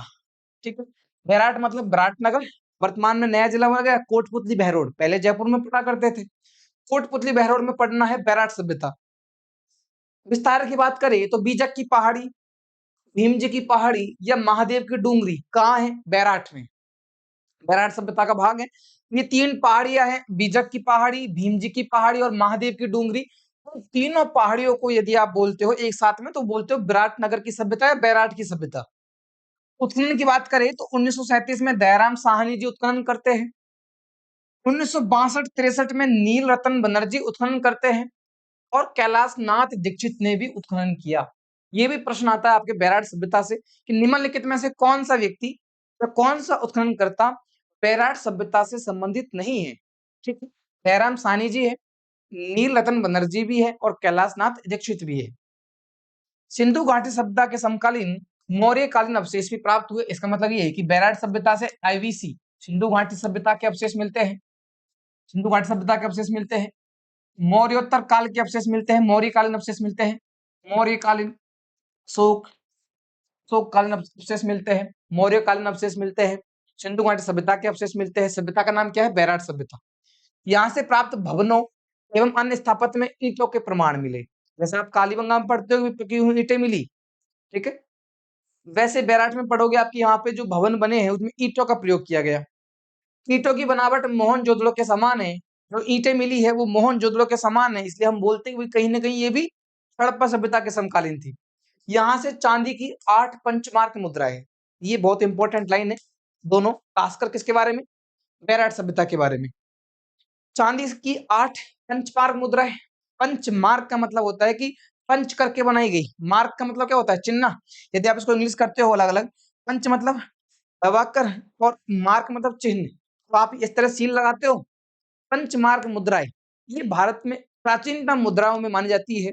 शुरुआती मुद्राओं का दौर था, तो उन मुद्राओं को कहा गया पंचमार्क मुद्राएँ, क्योंकि वहाँ जो लिखावट नहीं थी, चित्र नहीं लिखी होती थी उन पर, या लेख नहीं होते थे, लेख विहीन मुद्राएँ होती थी। तो जो लेख विहीन मुद्राएँ हैं, सिर्फ चिन्ह करके बनाई गई है, जिन पे सूर्य का चिन्ह बना दिया गया, किसी पशु का चिन्ह बना दिया गया, ठीक है, किसी राज्य का कोई ध्वज है, उसका चित्र बना दिया गया, तो वो मुद्राएँ आ गई आपके पंचमार्क मुद्राओं में। भारत की प्राचीनतम मुद्राएँ है ये, ठीक है। चांदी की 8 पंचमार्क मुद्राएँ मिली है। इंडो ग्रीक यूनानी शासकों की 28 मुद्राएँ मिली है। इंडो ग्रीक या यूनानी शासक जो है आपके, उनकी 28 मुद्राएँ, चांदी की 5 पंच कितनी? 8 पंचमार्क मुद्राएँ। ये मिलती है कहाँ से? बेराट सभ्यता से। उसके बाद में हाथ से बने कपड़े के साक्ष्य, ये भाई इस बार के आरपीएससी ने पूछ लिया भाई, ठीक है। मैं आरपीएससी बार-बार इसलिए बोलता हूँ क्योंकि कुछ महत्वपूर्ण बातें हैं, आप बोलते हो पैटर्न बदला है, हमें तो होश ही नहीं है पैटर्न बदल गया। पैटर्न बदला है तो किस तरह के प्रश्न पूछे गए हैं? भई जो आपके पारंपरिक चीज़ें थी बस उन्हीं को पूछना बंद किया, बाकी नए प्रश्न बनाना स्टार्ट कर दिया तो वो आपको लगा कि भई बदल गया पैटर्न, ठीक है? तो ये पूछ लिया था 2026 में। कि निम्नलिखित में से किस सभ्यता स्थल से, किस पुरातात्विक स्थल से हाथ से बने सूती के कपड़े के साक्ष्य मिले? सूती कपड़े के साक्ष्य मिले हाथ से बने हुए। याद रखना है बैराट से। बैराट से प्राप्त पाषाणकालीन शैल चित्रों के कारण इसको प्राचीन युग का शैल चित्रशाला कहा जाता है। प्राचीन युग की शैल चित्रशाला। शैल चित्रशाला मतलब पत्थर पर जो चित्र बना दिए गए, वो मिले हैं आपके बैराट सभ्यता से। जब पुरातात्विक स्थल पढ़ाए थे, तो वहाँ भी बताया था मैंने कि जो शैल चित्र है, गुफाओं में या फिर पत्थरों पर जो चित्रण किया गया, उसको आप शैल चित्रण बोलते हो। बैराट से पाषाणकालीन शैल चित्र मिले, पाषाणकालीन, ठीक है? पाषाणकालीन शैल चित्र मिले हैं, पूरा पाषाण के अवशेष भी बैराट से मिलते हैं। इसके कारण नाम दिया गया इसको प्राचीन युग की चित्रशाला। याद रखना अभी बैराट को प्राचीन युग की चित्रशाला कहते हैं। बैराट की जो लिपि है उसको बोलते हैं शंख लिपि। प्राचीनतम लिपि का प्रयोग किया गया। चीनी यात्री हुएन-त्सांग बैराट का उल्लेख करता है। जब चीनी यात्री हुएन-त्सांग भारत आया तो वो बैराट का उल्लेख करता है कि बैराट जो है ये एक अशोक गढ़ है। अशोक का गढ़ कहा गया क्योंकि आप पढ़ते हो कि बैराट से जो अवशेष मिले हैं या फिर जो बौद्ध मठ मिलते हैं अशोक से, बौद्ध मठ मिलते हैं, गोल मंदिर मिलते हैं, ठीक है? गोल मंदिर। और ये गोल मंदिर क्या है? ये है बौद्ध मठ, ठीक है? बौद्ध मठ। और किसके समकालीन के थे? ये है अशोक के काल के। अशोक के काल के तभी आप बोलते हो भी मौर्यकालीन है। अशोक मौर्य के काल के हैं, तभी तो आप बोलते हो भी मौर्यकालीन है। और यहाँ पे जो ईंटें हैं, उनको देखकर आप क्या बोलते हो? भी सिंधु घाटी सभ्यता के समकालीन थी। क्योंकि जो मकान बनाए गए, वो कैसे दिखते हैं? जैसे सिंधु घाटी सभ्यता के मकान हुआ करते थे। तो नाम दे दिया आपने, ये सिंधुकालीन भी है, मौर्यकालीन भी है। तो ये दोनों बातें याद रखनी है। बेरठ सभ्यता विराटनगर, पहाड़ियाँ कौन-कौन सी है? बीजक की पहाड़ी है, भीम जी की पहाड़ी है, महादेव जी की डूंगरी है, ठीक है? लेकिन जिला कौन-सा है? कोटपुतली भैरोड चला गया, है ना? और उत्खननकर्ता दयाराम साहनी भी है, दयाराम साहनी, याद रखना है दयाराम साहनी।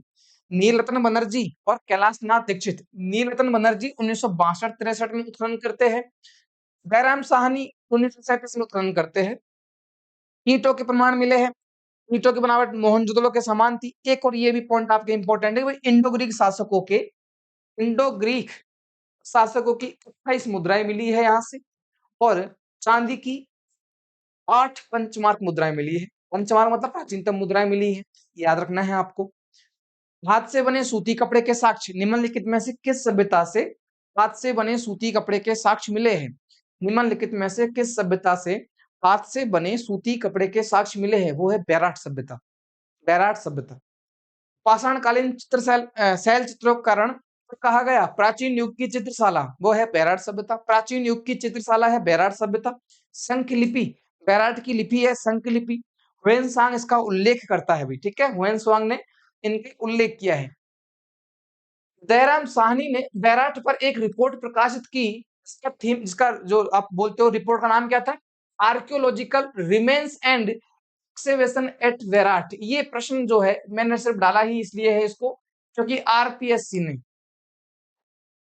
आरपीएससी ने उसको पूछ लिया। अब आप लोग सोचोगे यार मैं बार-बार आरपीएससी क्यों बोलता हूँ, आपकी एग्जाम तो किसको लेनी है? आरएसएसबी को।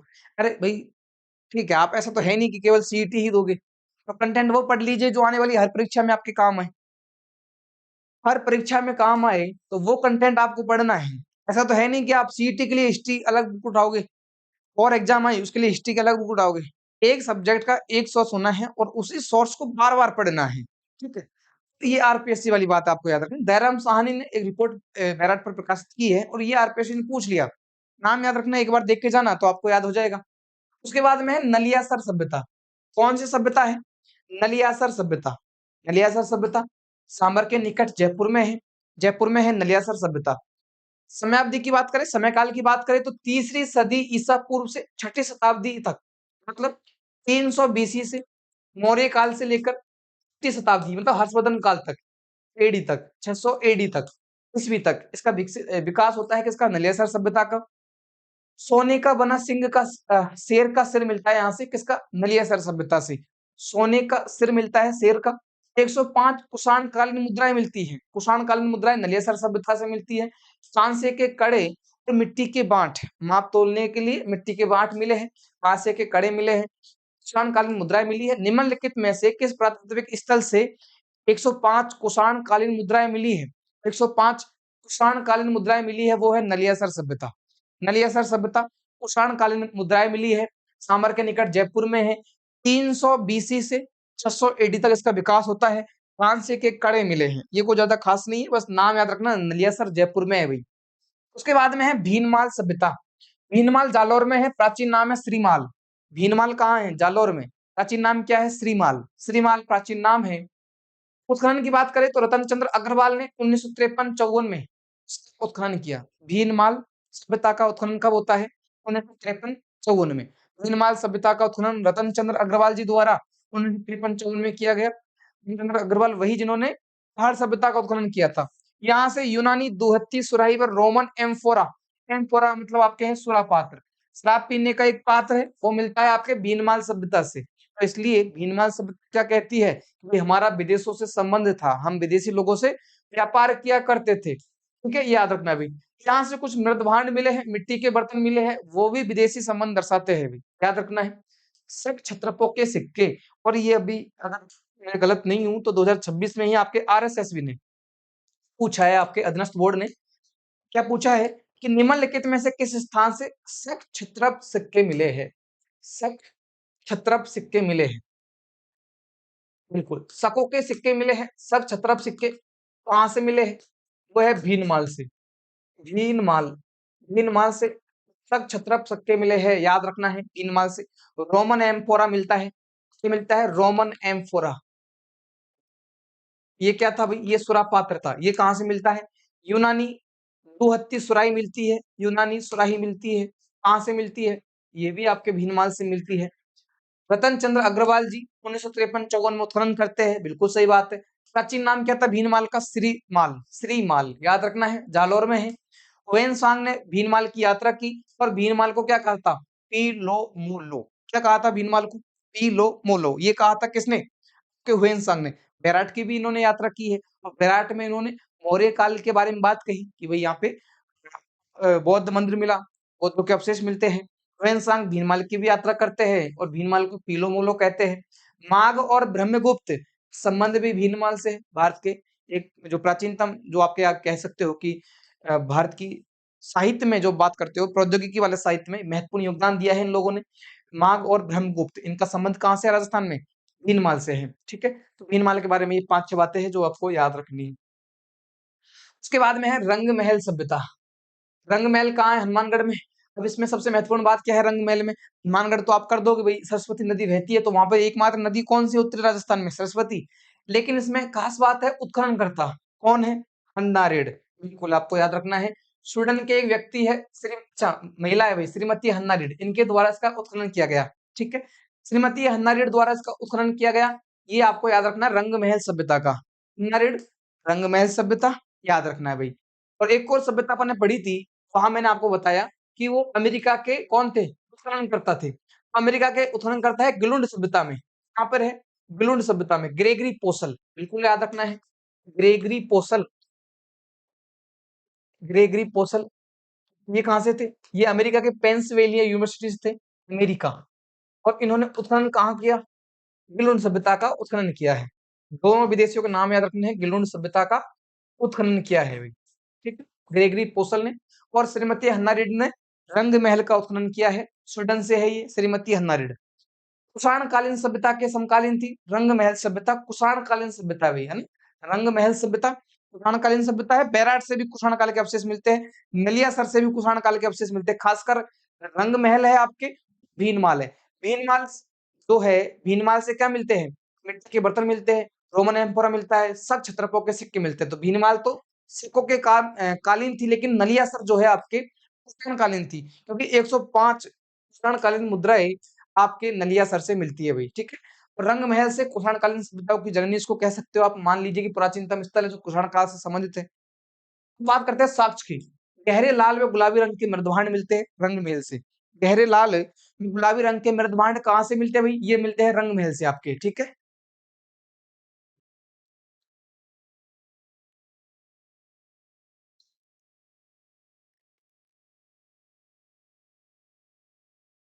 आगे जाइए। लाल रंग के पात्रों पर काले रंग का डिजाइन किया गया है, इसलिए इसको रंग महल नाम दिया गया। रंग महल जो सभ्यता है आपके सरस्वती नदी या घग्गर नदी के किनारे हनुमानगढ़ में, इसका नाम रंग महल क्यों पड़ा? जैसे कालीबंगा में पड़ा था काली चूड़िया, तो गंगा मतलब चूड़िया, पंजाबी भाषा में बंगा को चूड़िया बोलते हैं, तो नाम पड़ गया आपके कालीबंगा। ठीक वैसे ही लाल रंग के पात्रों पर काले रंग का डिजाइन किया, तो नाम क्या दिया? रंग महल रख दिया भाई, ठीक है। पोटीदार घड़े घड़े मिलते हैं यहाँ से, है ना? घड़े में एक नल बना दिया आपके, वो नले नल मिलते हैं आपके यहाँ से ना। ढक्कनदार बर्तन, मतलब अच्छी पहले ऐसा नहीं था भाई, उस समय जो बर्तन हुआ करते थे ढक्कन नहीं मिलते थे उनके। हमारे इतिहासकार बोलते भी इस तरह की सभ्यता है जिसमें ढक्कन युक्त बर्तन मिले, तो हमको पढ़ना पड़ेगा भाई, अब उन्होंने जो भी किया हमको पढ़ना पड़ेगा। पात्र पर मानव व पशु की आकृति, जो बर्तन हुआ करते थे ऐसे उन पर मानव की आकृति भी मिलती है, पशु की आकृति मिलती है, तो अपने आप में यूनिक बात है भाई। आज के आप बर्तन देखते हो आपके घरों में, कहाँ मिलती है मानव की पशु की आकृति? बहुत कम मिलती है, कोई रेयर केस में मिलती है।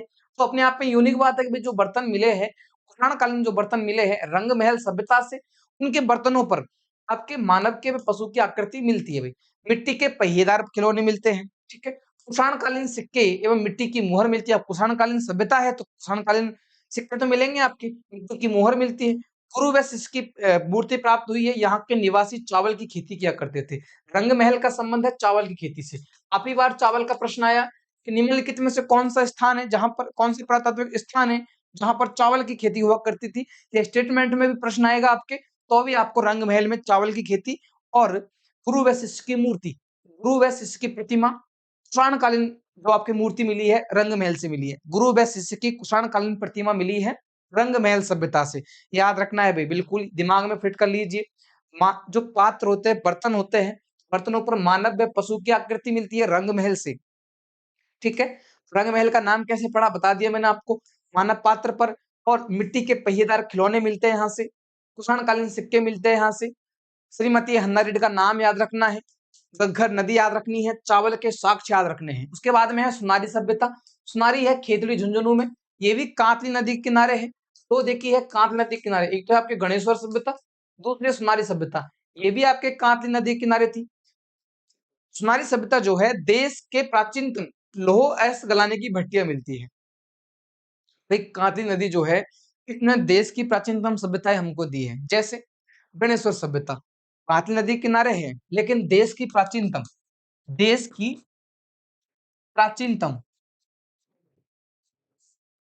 ताम्रयुगीन सभ्यता थी। देश की प्राचीनतम ताम्रयुगीन सभ्यता कौन सी है? गणेश्वर, ये भी कांसी नदी के किनारे है। और देश की प्राचीनतम लोह गलाने की भट्टियां मिलती है सुनारी सभ्यता से, ये भी कांतली नदी के किनारे है। ये क्या बात हुई भाई, एक नदी है कांतली, उसके पास में ताम्रयुगीन सभ्यताओं की भी जननी है, और उसी के तट पर लोह युगीन सभ्यता का भी विकास होता है, ठीक है। तो यही तो बात है, इसलिए तो हम पढ़ते भाई, ठीक है। प्राचीनतम लोह गलाने की भट्टियां मिलती है आपके सुनारी सभ्यता से। यहाँ से कुषाण कालीन मातृ देवी की मृण मूर्ति और चाक से बने मृदभांड मिले। चाक से बने मृदभांड, बर्तनों का विकास चाक से किया गया, वो मिलते हैं। मिट्टी के बर्तन जो होते हैं उनको आप मृदभांड बोलते हो भैया ना। माता देवी की मृण मूर्ति मिलती है कुषाण कालीन, याद रखना है। रथ खींचते हुए घोड़े के साक्ष्य और चावल के साक्ष्य, रंग महल से भी चावल के साक्ष्य, सुनारी सभ्यता से भी चावल के साक्ष्य थे। अच्छा, गणेश्वर में अपन ने एक और देखा था, लोहे का सॉरी पत्थर के बांध, ठीक है, पत्थर के बांधों के साक्ष्य मिलते हैं गणेश्वर सभ्यता से। मकान बनाने में पत्थर का प्रयोग किया गया, वो भी गणेश्वर सभ्यता से है, याद रखना है आपको। चावल के साक्ष्य मिलते हैं सुनारी सभ्यता से। रथ खींचते हुए घोड़े के साक्ष्य मिलते हैं सुनारी सभ्यता से। सुनारी सभ्यता को वैदिक आर्यों ने बसाया। अब वैदिक आर्य कौन है? ये आप जब वैदिक काल पढ़ोगे, जब मैं आपको इंडियन हिस्ट्री पढ़ाऊंगा, तो वहां आपको क्या पढ़ना है? इस सिंधु घाटी सभ्यता के बाद में एक एरा आता है वैदिक युग, और वैदिक युग में आप दो पढ़ते हो, एक तो है ऋग्वैदिक काल, दूसरा है उत्तर वैदिक काल। वैदिक काल जो है, वैदिक काल में जो लोग पहले बसे उसको आप वैदिक आर्य बोलते हो। ऋग्वैदिक काल के जो लोग थे उनको आप क्या बोलते हो? वैदिक। तो वैदिक आर्यों ने बसाई है सुनारी सभ्यता। सुनारी सभ्यता वैदिक आर्यों ने बसाई है, इस तरह का साक्ष्य मिलता है। रथ खींचते हुए घोड़ों के साक्ष्य मिलते हैं। रथ खींचते हुए घोड़ों के साक्ष्य मिलते हैं, चावड़ के साक्ष्य मिलते हैं। पुराणकालीन मातृ देवी की मृण मूर्ति, मिट्टी की मूर्ति मिलती है। लोहे गलाने की प्राचीन हट्टियां मिलती है, कांती नदी है, और खेतड़ी झुंझुनू के पास में सुनारी सभ्यता का विकास होता है। उसके बाद में है तिलवाड़ा बालोतरा। पहले बाड़मेर पड़ गए, बाड़मेर पढ़ते पढ़ते थक गए होंगे, सरकार ने नाम चेंज कर दिया, है ना? और अब बालोतरा किसमें चला, जो आपके तिलवाड़ा है वो किसमें चला गया? बालोतरा में। तो बालोतरा याद रखना है भाई। बालोतरा लूनी नदी के किनारे सभ्यता का विकास होता है। तिलवाड़ा सभ्यता लूनी नदी के किनारे, ठीक है। 1966 में एक टीले पर इसका उत्खनन हुआ।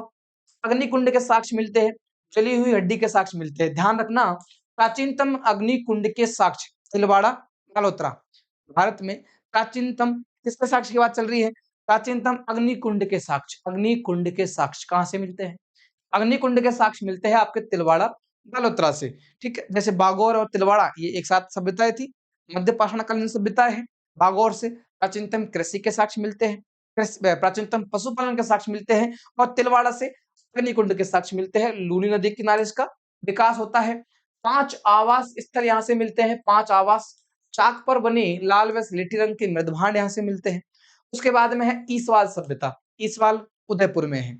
ईसवाल कहाँ है? उदयपुर में। ईसवाल सभ्यता औद्योगिक नगर था, है ना? औद्योगिक नगर था। हड्डियां व ऊंट के दांत मिलते हैं। मौर्य, शुंग और कुषाणकालीन लोहे गलाने का कार्य यहाँ पे हुआ करता था। पत्थर के मकान होने के साक्ष्य मिले। पत्थर के मकान गणेश्वर सभ्यता में भी है, पत्थर के मकान ईसवाल सभ्यता में भी है, याद रखना है, ठीक है। ईसवाल सभ्यता सबसे महत्वपूर्ण बात तो इसमें है कि ये कहाँ पर है। ये ईसवाल सभ्यता जो छोटी छोटी सभ्यता है उसमें महत्वपूर्ण बात क्या आती है कि उसकी लोकेशन क्या है, ठीक है। तो ये उदयपुर में है। यहाँ से हड्डियां व ऊंट के दांत मिले हैं, ये जो ज्यादा कोई महत्वपूर्ण नहीं है, बस याद रखना यह एक औद्योगिक नगर था। ईसवाल जो है एक औद्योगिक नगर था, उदयपुर में है। ईसवाल सभ्यता औद्योगिक नगर थी और उदयपुर में है। उसके बाद में है जोधपुरा सभ्यता। जोधपुरा सभ्यता जयपुर में थी, अभी कोटपुतली बहरोड में चली गई। कोटपुतली बहरोड, जोधपुरा सभ्यता, कोटपुतली बहरोड, ठीक है। तो जोधपुरा एक टोंक में है, वो अलग है, वहां तो देवनारायण जी का मंदिर है। ये आपको दूसरा जोधपुरा है जो कि आपके कोटपुतली बहरोड में है, सावी नदी के किनारे।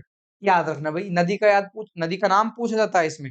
सावी नदी के किनारे जोधपुरा सभ्यता का विकास होता है। सावी नदी उत्खनन करता रतन चंद्र अग्रवाल है। आरसी अग्रवाल आप बोलते हो, विजय कुमार व आरसी अग्रवाल ने जोधपुरा सभ्यता का उत्खनन किया। आरसी अग्रवाल और क्या नाम है, विजय कुमार, इन्होंने उत्खनन किया है जोधपुरा सभ्यता का। इस सभ्यता को 5 सांस्कृतिक कालखंडों में बांटा गया, कोई काम का नहीं है। कुबड़ वाले बैल की आकृति मिलती है, बहुत ज्यादा इंपॉर्टेंट है, ठीक है। गैरिक मृदभांड मिलते हैं, पानी पीने का जलपात्र मिलता है यहाँ पे। यहाँ से लोहे गलाने की भट्टियों के में उपलों का प्रयोग किया गया, है ना? तो आपके जो गाय भैंस का गोबर होता है उसको यूज करके आप क्या बनाते हो? उपले। उपले का प्रयोग कर रहे हो आप किसी भट्टी में, वो भट्टी कौन सी है? लोहे गलाने की भट्टियां। अपने आप में यूनिक बात है, याद रखना भाई। जोधपुरा सभ्यता, सावी नदी है, बिल्कुल याद रखनी है आपको। कोटपुतली बहरोड है, याद रखना है। कुबड़ वाले बैल की आकृति मिलती है, कुबड़ वाले बैल की आकृति मिलती है, कुबड़ वाले बैल, बिल्कुल याद रखना है, दिमाग में फिट कर लीजिए, आएगा। और लोहे गलाने की जो भट्टियां थी, लोह गलाने की जो भट्टियां थी, इसमें किसका प्रयोग किया गया? उपलों का प्रयोग किया गया, है ना? साक्ष्य मिले हैं, यूनिक बात थी तो पढ़ना पड़ता है। अब गैरिक मृदभांड के यहाँ से साक्ष्य मिलते हैं, किसके? गैरिक मृदभांड, गैरिक मृदभांड के साक्ष्य मिलते हैं, याद रखना भाई। जोधपुरा सभ्यता, सावी नदी, रतन चंद्र अग्रवाल है। 5 सांस्कृतिक कालखंडों में इसका विकास होता है। कोहड़ वाले बैल की आकृति मिलती है। उसके बाद में है नगरी या माध्यमिका, चित्तौड़गढ़ में है। नगरी या माध्यमिका, माध्यमिका इसका प्राचीन नाम था, किसका? नगरी का। वर्तमान में क्या बोलते हो आप? नगरी कहाँ है? चित्तौड़गढ़ में, बेडज नदी के किनारे। बेडज कौन है? अयर नदी। मतलब माध्यमिका, महाभारत कालीन नाम है मध्यमिका, है ना? महाभारत कालीन स्थान भी इसको बोलते हो आप नगरी को। पाणिनि के अष्टाध्यायी में नगरी को क्या कहा गया? माध्यमिका कहा गया। तो आप क्या बोलते हो इसका प्राचीन नाम क्या है? क्या नाम है प्राचीन नाम? माध्यमिका इसका प्राचीन नाम है भाई, ठीक है। तो पाणिनि के अष्टाध्यायी में इसके प्राचीन नाम का उल्लेख मिलता है। पतंजलि की महाभाष्य में नगरी पर यवन आक्रमण की जानकारी मिलती है। ये इतनी सारी डिटेल आपको इसलिए पढ़ाई जा रही है, पहले आपके जो प्रश्न आने थे परीक्षाओं में, वहां इस तरह के प्रश्न नहीं आते थे आपके। सीधे पूछ लिया कि नगरी सभ्यता जो है उसमें किसकी खोज किसने की है, कि 1872 में कार्लाइल ने की है। का उत्खनन उल्लेख मिलता है महाभारत काल में। यहाँ पर उत्खनन किसने किया? कि डॉक्टर भंडारकर ने और केवी सौंदराराजन द्वारा इसका उत्खनन किया गया। ठीक है, या फिर राजस्थान का प्रथम उत्खनन स्थल है। लेकिन आजकल जो है जो नए प्रश्न बन रहे हैं उसमें आपसे पूछा जा रहा है कि भाई निम्नलिखित में से इस स्थान पर पतंजलि की महाभाष्य में यवन आक्रमण की जानकारी मिलती है। तो ये थोड़ा डीप हो गया, आप लोगों ने पढ़ा हुआ नहीं है या फिर ये ट्रेंड नहीं रहा, पहले इन प्रश्नों का सामना नहीं किया, अपने आप में पेपर हो जाता है। वो ध्यान रखना, नगरी माध्यमिका बहुत कुछ है इसके बारे में पूछते हैं, खासकर आरपीएससी तो इसके बारे में पूछती है। और आपको भी याद रखना है भाई, चित्तौड़गढ़ में है, बेडस नदी के किनारे है। माध्यमिका इसका प्राचीन नाम है और ये जानकारी मिलती है पाणिनि, पाणिनि की पुस्तक है अष्टाध्यायी। ठीक, व्याकरण पर पुस्तक लिखी गई है अष्टाध्यायी, याद रखना है भाई। पतंजलि के महाभाष्य महाभाष्य में नगरी पर यवन आक्रमण की जानकारी मिलती है। पतंजलि बोलते हैं कि यवनी पर यवन आक्रमण हुआ था। नगरी पर, नगरी मतलब माध्यमिका पर यवन आक्रमण हुआ था। उल्लेख कहाँ मिलता है? महाभारत काल में। नगरी का उल्लेख महाभारत काल में भी है, तो महाभारत काल में स्थान भी है। इसकी बात करें नगरी की खोज किसने की है, तो खोज होती है 1872 में कार्लाइल द्वारा, एसीएल कार्लाइल द्वारा इसकी खोज होती है 1872 में। तो माध्यमिका की खोज है 1872 में, किसके द्वारा है? कार्लाइल के द्वारा इसकी खोज की गई है, बिल्कुल याद रखना है। यह राजस्थान का प्रथम उत्खनित स्थल है। मतलब भाई आप बोलते हो कि हड़प्पा सभ्यता की खोज कब होती है? हड़प्पा सभ्यता की खोज कब होती है? 1904 में। उत्खनन कब होता है? 1921 में। कौन करता है? दयाराम साहनी। तो यदि आप देखते हो कि राजस्थान के परिप्रेक्ष्य में कि राजस्थान का प्रथम उत्खनित स्थल, पहला राजस्थान का ऐसा स्थान जिसकी उत्खनन किया गया वो है आपके नगरी माध्यमिका। और उत्खनन किसने किया? डॉक्टर भंडारकर द्वारा 1904 में। डॉक्टर भंडारकर ने इसका उत्खनन किया। तो ये कि राजस्थान का, ये प्रश्न आता है आपके, स्टार लगा लीजिए इस पर, ठीक है। राजस्थान का प्राचीनतम उत्खनित स्थल, प्राचीनतम उत्खनित स्थल, पहला स्थान जहां पर उत्खनन किया गया था 1904 में। किसके द्वारा किया गया? डॉक्टर भंडारकर द्वारा उत्खनन किया गया। यहाँ से 4 बकराकार कुएं एवं गुप्त काल के अवशेष प्राप्त हुए। आहत सिक्के एवं सीवी जनपद के सिक्के भी यहाँ से मिलते हैं। आहत सिक्के वही आपकी पुरानी मुद्राएं जिनको आप पंचमार्क मुद्राएं बोलते हो। यहाँ से ग्रीक रोमन प्रभाव वाला पुरुष शीर्ष मिला, पुरुष का धड़ मिलता है यहाँ से, ग्रीक रोमन प्रभाव दिखाई देता है। पुरुष का शीर्ष मिलता है नगरी से, जिसमें प्रभाव मिलता है, ग्रीक रोमन प्रभाव मिलता है। आहत सिक्के मिलते हैं, सीवी जनपद के सिक्के मिलते हैं। सीवी जनपद कहाँ हुआ करता था? उदयपुर और चित्तौड़गढ़ में जो क्षेत्र था वहां पर एक जनपद का शासन था, वो था सीवी जनपद। उस क्षेत्र में ही शासन है सीवी जनपद का, सीवी जनपद के सिक्के मिलेंगे, सिक्के मिलेंगे। 4 बकराकार कुएं मिले हैं, गुप्त काल के अवशेष मिले हैं। प्रथम उत्खनन स्थल है डॉक्टर भंडारकर केवीएस सौंदराराजन द्वारा उत्खनन किया गया। 1872 में कार्लाइल द्वारा खोज की गई प्रथम उत्खनन स्थल है। 1904 में इसका उत्खनन किया गया। माध्यमिक का नाम मिलता है अष्टाध्यायी में, इसकी रचना की है पाणिनि ने, ठीक है। महाभारत कालीन स्थान है। बेडस नदी के किनारे उसकी खोज होती है, बेडस नदी, बिल्कुल याद रखना है, बेडस नदी। और चित्तौड़गढ़ में ये स्थित है भैया ना, नगरी याद रखना है आपको। उसके बाद में नोह सभ्यता। नोह कहाँ है आपके? ये भरतपुर में। नोह एक पूरा पाषाण कालीन स्थान है। कौन सा स्थान है भैया? मेन तो ये पूरा पाषाण कालीन है, पूरा पाषाण कालीन, पाषाण कालीन स्थान है, याद रखना है। रूपारेल नदी के किनारे इसका विकास होता है। नदी कौन सी है? रूपारेल। नोह सभ्यता रूपारेल नदी किनारे 1963-64 में आरसी अग्रवाल द्वारा इसका उत्खनन किया गया। आरसी अग्रवाल द्वारा 1963-64 में इसका उत्खनन किया गया। यहाँ से 5 सांस्कृतिक युगों के अवशेष प्राप्त हुए नोह सभ्यता से। ये कोई बात नहीं, छोड़ दीजिए, ध्यान नहीं देना इस पर। आरपीएससी की तैयारी कर रहे हो तो उसको देख के जाना, बाकी तो छोड़ दीजिए, ठीक है। नोह सभ्यता भरतपुर में है। पूरा पाषाणकालीन स्थान है। रूपारेल नदी के किनारे विकास होता है, रूपारेल नदी। 1963-64 में रतन चंद्र अग्रवाल खोज करते हैं। उत्खनन कौन करता है? आरसी अग्रवाल। आरसी अग्रवाल 1963-64 में। क्या क्या मिला यहाँ से? कच्ची ईंटों से बना एक प्रकोष्ठा मिला। नोह भरतपुर से कच्ची ईंटों का एक प्रकोष्ठा मिलता है। यक्ष बाबा या जाक बाबा की प्रतिमा मिलती है, पत्थर की मूर्ति मिलती है। ये आरएस प्री में पूछ लिया भाई, आरएस प्री में इसको पूछ लिया भैया ना। तो यदि आप भी किसी भी भर्ती परीक्षा की तैयारी कर रहे हो तो आपको ये बातें याद रखनी है, क्योंकि पीवाईक्यू प्रश्न होते हैं। चुनार के चिकने पत्थर के टुकड़े मिले जिन पर मौर्य कालीन पॉलिश हुई है, तो वो स्थान है नोह भरतपुर। लोहे के कृषि उपकरण मिलते हैं, चित्रकूप मिलते हैं, मतलब कुएं मिलते हैं, यहाँ से गोल कुएं मिलते हैं। मकान बनाने में पक्की ईंटों का प्रयोग होता है। कुषाण शासक हुबिस्क एवं वासुदेव के सिक्के यहाँ से मिले भाई। नोह सभ्यता से कुषाण शासक हुबिस्क के सिक्के मिलते हैं। कुषाण सभ्यता है जो है, जो आपके नोह सभ्यता है, यहाँ से मकान बनाने में पक्की ईंटों का प्रयोग किया गया। कृषि के उपकरण मिलते हैं, चक्राकार कुएं मिलते हैं, ठीक है। जाख बाबा या यक्ष बाबा की मूर्ति मिलती है, पत्थर की मूर्ति है। कच्ची ईंटों से बना एक परकोटा मिलता है। रतन चंद्र अग्रवाल जिसकी खोज करते हैं, खनन करते हैं, रूपारेल नदी किनारे है नोह भरतपुर, पाषाणकालीन स्थान है, याद रखना भाई। उसके बाद में है रेड सभ्यता। रेड कहाँ है आपकी? रेड है आपके टोंक में। नदी की बात करें तो ढील नदी, ढील नदी यहाँ बहती है, रेड टोंक में है। उत्खनन किया है कैलाशनाथ पुरी ने। अच्छा, एक और देखा था अपन ने, कैलाशनाथ दीक्षित। कैलाशनाथ दीक्षित है कहाँ पर? कैलाशनाथ दीक्षित ने कहाँ उत्खनन किया भाई? ये इन्होंने उत्खनन किया बैराट सभ्यता का। कहाँ? बैराट सभ्यता का। लेकिन बात करें कैलाशनाथ पुरी की, तो कैलाशनाथ पुरी ने 1938 से 40 में रेड सभ्यता का उत्खनन किया। ठीक है। टोंक में नील नदी के किनारे कैलाशनाथ पुरी ने 1938 से 40 के मध्य में उत्खनन किया है रेड सभ्यता का। रेड को प्राचीन राजस्थान का टाटा नगर कहते हैं भाई। क्या कहते हैं? टाटा नगर। क्यों? क्योंकि लोह औजार यहाँ बहुत ज्यादा मात्रा में मिले, टाटा नगर इसको कहा गया। टाटा नगर, जैसे अभी देखते हो आपकी वर्तमान में जो टाटा नगर है, उसमें लोह इंडस्ट्री बहुत ज्यादा, लोह उद्योग का विकास बहुत ज्यादा है, ठीक है। वर्तमान उसके बाद अगर प्राचीन काल की बात करें तो वहां इस समय रेड में बहुत ज्यादा लोहे के औजार मिले, बहुत ज्यादा लोहे के उद्योग हुआ करते थे, तो बोलते भाई प्राचीन राजस्थान का टाटा नगर है। 115 घेरदार कुएं मिलते हैं यहाँ से रेड सभ्यता से। रेड सभ्यता से आहत सिक्के मिलते हैं, जिनमें मालव, मित्र शासक व अपोलोडोर्स एवं इंडो सिक्के मिलते हैं, इंडो ग्रीक शासकों के सिक्के मिलते हैं। शीशे की एक मुहर प्राप्त हुई है, किसकी? शीशे की मुहर प्राप्त हुई है, जिस पर मानव जनपद से लिखा हुआ है ब्राह्मी लिपि में। यहाँ से सेलखड़ी की एक डिबिया मिली है, जिसमें बौद्ध भिक्षुओं के अवशेष रखे जाते थे। सेलखड़ी पत्थर होता है, इसकी एक डिबिया मिली है। कहाँ से? रेड सभ्यता से। रेड सभ्यता से, याद रखना भी है ना।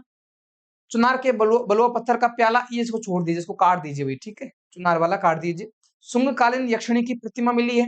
पगड़ी पहने स्त्री की मृण मूर्ति मिली है। मातृ देवी की मृण मूर्ति मिली है। और कृष्ण युक्त स्त्री की मूर्ति मिली है, जो कि गांधर कला की एक छाप है। हम बात कर रहे हैं रेड सभ्यता की। रेड सभ्यता में सबसे महत्वपूर्ण बात है कि कहां पर है? नील नदी किनारे टोंक में है रेड सभ्यता। इसमें सबसे महत्वपूर्ण बात तो क्या है आपके, कि इसको प्राचीन भारत का टाटा नगर, प्राचीन राजस्थान का टाटा नगर बोलते हैं। बहुत ज्यादा लोह औजार यहाँ से मिलते हैं, इसलिए इसको टाटा नगर बोलते हैं। इसका उत्खनन किसने किया? ये भी एक बहुत इंपॉर्टेंट फैक्ट है कि 1938 से 40 के मध्य में कैलाशनाथ पुरी ने यहाँ उत्खनन किया। किसने? कैलाशनाथ पुरी उत्खनन करते हैं, टाटा नगर इसको बोलते हो। 115 घेरदार कुएं यहाँ से मिलते हैं। सिक्के जो मिले यहाँ से, जो मालव जनपद है उसके सिक्के मिलते हैं। मित्र शासकों के सिक्के मिलते हैं। कोलोडोट्स का सिक्का यहाँ से मिलता है, जो कि आपके यूनानी देवता मानते हो आप उसको। इंडो ससेनियन सिक्के यहाँ से मिलते हैं।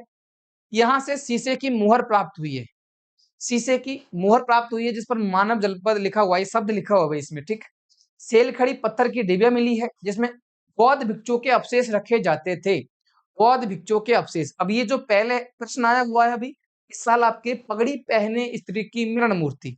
पगड़ी पहने स्त्री की मृण मूर्ति निम्नलिखित में से किस स्थान से प्राप्त हुई है? बड़ा इंपॉर्टेंट प्रश्न बनेगा कि पगड़ी पहने स्त्री की मृण मूर्ति निम्नलिखित में से किस स्थान से प्राप्त हुई है, तो आपको टिक करना भी रेड सभ्यता से। रेड सभ्यता से पगड़ी पहने स्त्री की मृण मूर्ति मिली है, बिल्कुल याद रखना है। शुंगकालीन यक्षिणी की प्रतिमा प्राप्त हुई है। शुंगकालीन स्त्री की मूर्ति कहां से मिली है? ये भी आपके रेड सभ्यता से मिली है भाई, ठीक है। उसके बाद में है मातृ देवी की मृण मूर्ति, तो भी रेड सभ्यता करना है आपको।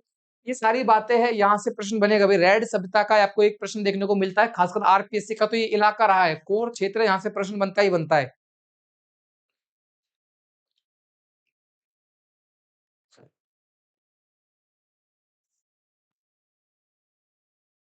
उसके बाद में है नगर सभ्यता। नगरी तो चित्तौड़गढ़ में है, नगर टोंक में है, ठीक है। पुनियारा टोंक में है। श्री कृष्ण देव के निर्देशन में यहाँ उत्खनन किया गया, श्री कृष्ण देव के उत्खनन में उत्खनन किया गया। और इसमें खास बात है कि भाई यहाँ से 6000 मालव सिक्के मिलते हैं, मालव जनपद के सिक्के मिलते हैं। कहाँ से? रेड सभ्यता से, सॉरी नगर सभ्यता से, माफ करना, नगर सभ्यता से 6000 मालव जनपद के सिक्के मिलते हैं। यह महाभारत काल में मालव राजधानी कारकेट नगर के रूप में प्रसिद्ध था। तो प्रश्न आएगा कि कारकेट नगर किसको कहा जाता था? नगर को। नगर टोंक में है, इसको कारकेट नगर कहते थे, कारकेट नगर, कोट नगर माफ करनी, कारकोट नगर कहा जाता था। किसमें? महाभारत काल में। मालव जनपद जो है, मालव जनपद की राजधानी हुआ करती थी नगर। नगर कहाँ है? टोंक में। तो मालव जनपद की राजधानी नगर, उसको महाभारत काल में क्या बोलते थे आप? कारकेट नगर, ठीक है। लाल रंग के मृदभांड मिले हैं, अनाज भरने के कलात्मक मटके यहाँ से प्राप्त हुए हैं। गुप्तोत्तर काल की महिषासुर मर्दिनी की प्रतिमा प्राप्त हुई है, स्लेटी पत्थर की। तो ये प्रश्न आएगा निम्नलिखित में से किस स्थान से महिषासुर मर्दिनी की प्रतिमा प्राप्त हुई है भाई? कुल याद रखना है आपको, महिषासुर मर्दिनी, महिषासुर मर्दिनी की प्रतिमा, महिषासुर मर्दिनी, ये कहां से मिली है? ये मिली है नगर टोंक से। महिषासुर मर्दिनी की स्लेटी पत्थर की प्रतिमा मिली है नगर टोंक से। गुरु व शिष्य की, गुरु व शिष्य की कुषाण कालीन प्रतिमा, ये कहां से मिली है? ये मिली है रंग महल से। रंग महल से गुरु व शिष्य की प्रतिमा मिली है। बाकी आप देखते हो भाई, यक्षिणी की प्रतिमा, ठीक है, वो देखा था अपन ने। शुंगकालीन यक्षिणी की प्रतिमा, पगड़ी पहने स्त्री की प्रतिमा, माता देवी की मूर्ति, पगड़ी पहने, पगड़ी पहने स्त्री की प्रतिमा, ये कहां से मिली है? ये मिली है रेड टोंक से। रेड टोंक से है पगड़ी पहने स्त्री की मूर्ति, यक्षिणी की मूर्ति। रंगमहल से गुरु शिष्य की मूर्ति। महिषासुर मर्दिनी है नगर से। एक है आपके यक्ष बाबा, यक्ष बाबा, ये जाख बाबा की मूर्ति, यक्ष या जाख बाबा की प्रतिमा, ये कहां से मिली है? ये नोहो भरतपुर से मिली है, नोहो भरतपुर से। प्रश्न आता है भाई इस तरह का आपके, है ना। महिषासुर मर्दिनी हो गई नगर, गुरु शिष्य है रंगमहल, ये कुषाण कालीन है गुरु शिष्य की। कुषाण कालीन यक्षिणी की मूर्ति है रेड से, पगड़ी पहने स्त्री की मूर्ति है रेड से। यक्ष बाबा या जाख बाबा की प्रतिमा है नोहो भरतपुर से, याद रखना है। एक मुखी शिवलिंग मिलता है नगर टोंक से। एक मुखी शिवलिंग, एक ऐसी मूर्ति शिवलिंग की जिसमें एक मुख है भैया ना। महिषासुर मर्दिनी गुप्तोत्तर काल की है भैया, है ना। गुप्त काल के बाद में जो काल आता है उसको आप गुप्तोत्तर काल बोलते हो। मटके मिलते हैं कारकेट नगर, नगर का प्राचीन नाम क्या था? कारकेट नगर, कारकोट नगर या कारकेट नगर था। महाभारत में इसको कहते थे। कृष्णदेव के निर्देशन में उत्खनन किया गया, 6000 मालव सिक्के मिलते हैं। उनियारा टोंक में है नगर सभ्यता भाई। अच्छा, ये आपका हो गया भाई आज की क्लास। इसमें आपने सभ्यताएं कंप्लीट हो गई आपकी, राजस्थान की प्रमुख सभ्यताएं। राजस्थान की प्रमुख सभ्यताएं आपकी कंप्लीट हुई है, लेकिन इसमें आपको याद रखना है खासकर कालीबंगा, बैराट सभ्यता, आहड़ सभ्यता। आहड़ का मतलब क्या है? कि आहड़ से संबंधित समस्त स्थान। जैसे आहड़ में क्या क्या था आपके? ओजाना सभ्यता भी आहड़ से है, बालादल सभ्यता भी आहड़ से संबंधित है, बागौर सभ्यता के अवशेष में मिलते हैं। वो सारी चीजें, ईसवाल भी आपके उदयपुर में आ जाता है, ईसवाल सभ्यता, ठीक है, जो आपके लोह युगीन एक सभ्यता है, वहां पे औजारों की नगरी आप बोल सकते हो। या फिर आधुनिक सभ्यताओं की बात करें तो रेड सभ्यता है आपकी, नोहो सभ्यता है, ठीक है। ये 5-6 सभ्यता है जो आपकी कोर सभ्यता है। यदि आप मेन मेन पढ़े जाते हो तो यहाँ से प्रश्न आपको देखने को मिल जाता है। कालीबंगा सभ्यता का मतलब है कि सोती सभ्यता आपको पढ़ी जानी है, बरौर सभ्यता पढ़ी जानी है, क्योंकि ये सभी एक समय की है, एक काल की है। सबसे पहले तो आपको क्या करना है इन सभ्यताओं में? इन सभ्यताओं में सबसे पहले तो ये करना है कौन कौन सी सभ्यता किस काल की है। एक ताम्र पाषाण कालीन कौन सी है, या फिर लोह युगीन कौन सी है, लोह युगीन सभ्यता कौन सी है। सबसे पहले तो इसका निर्धारण करना है कौन सी सभ्यता है जो लोह युगीन है, कौन सी ताम्र पाषाण कालीन है, और कौन सी पाषाण कालीन है। सबसे पहले तो इसका निर्धारण करना है। और मैं पहली क्लास में बता चुका हूँ कि पुरातात्विक स्थल जो है वो पाषाणकालीन स्थान कौन-कौन से हैं, लौह युगीन स्थान कौन-कौन से हैं, वो आपको याद रखने हैं। उसके बाद में सभ्यता पढ़नी है, ठीक है? तो ये सारी बातें याद रखनी है और इसकी पीडीएफ जो है मैं टेलीग्राम पे डाल दूँगा। तो आज की क्लास में तो अपन ने क्या पढ़ा है? राजस्थान की प्रमुख सभ्यताएँ। ये सारी सभ्यताएँ थी, एक क्लास में पूरी हो गई है, ठीक है? तो मिलते हैं अगली वीडियो में। सेशन को अपने यार दोस्तों तक ज़रूर शेयर करना, ठीक है? धन्यवाद।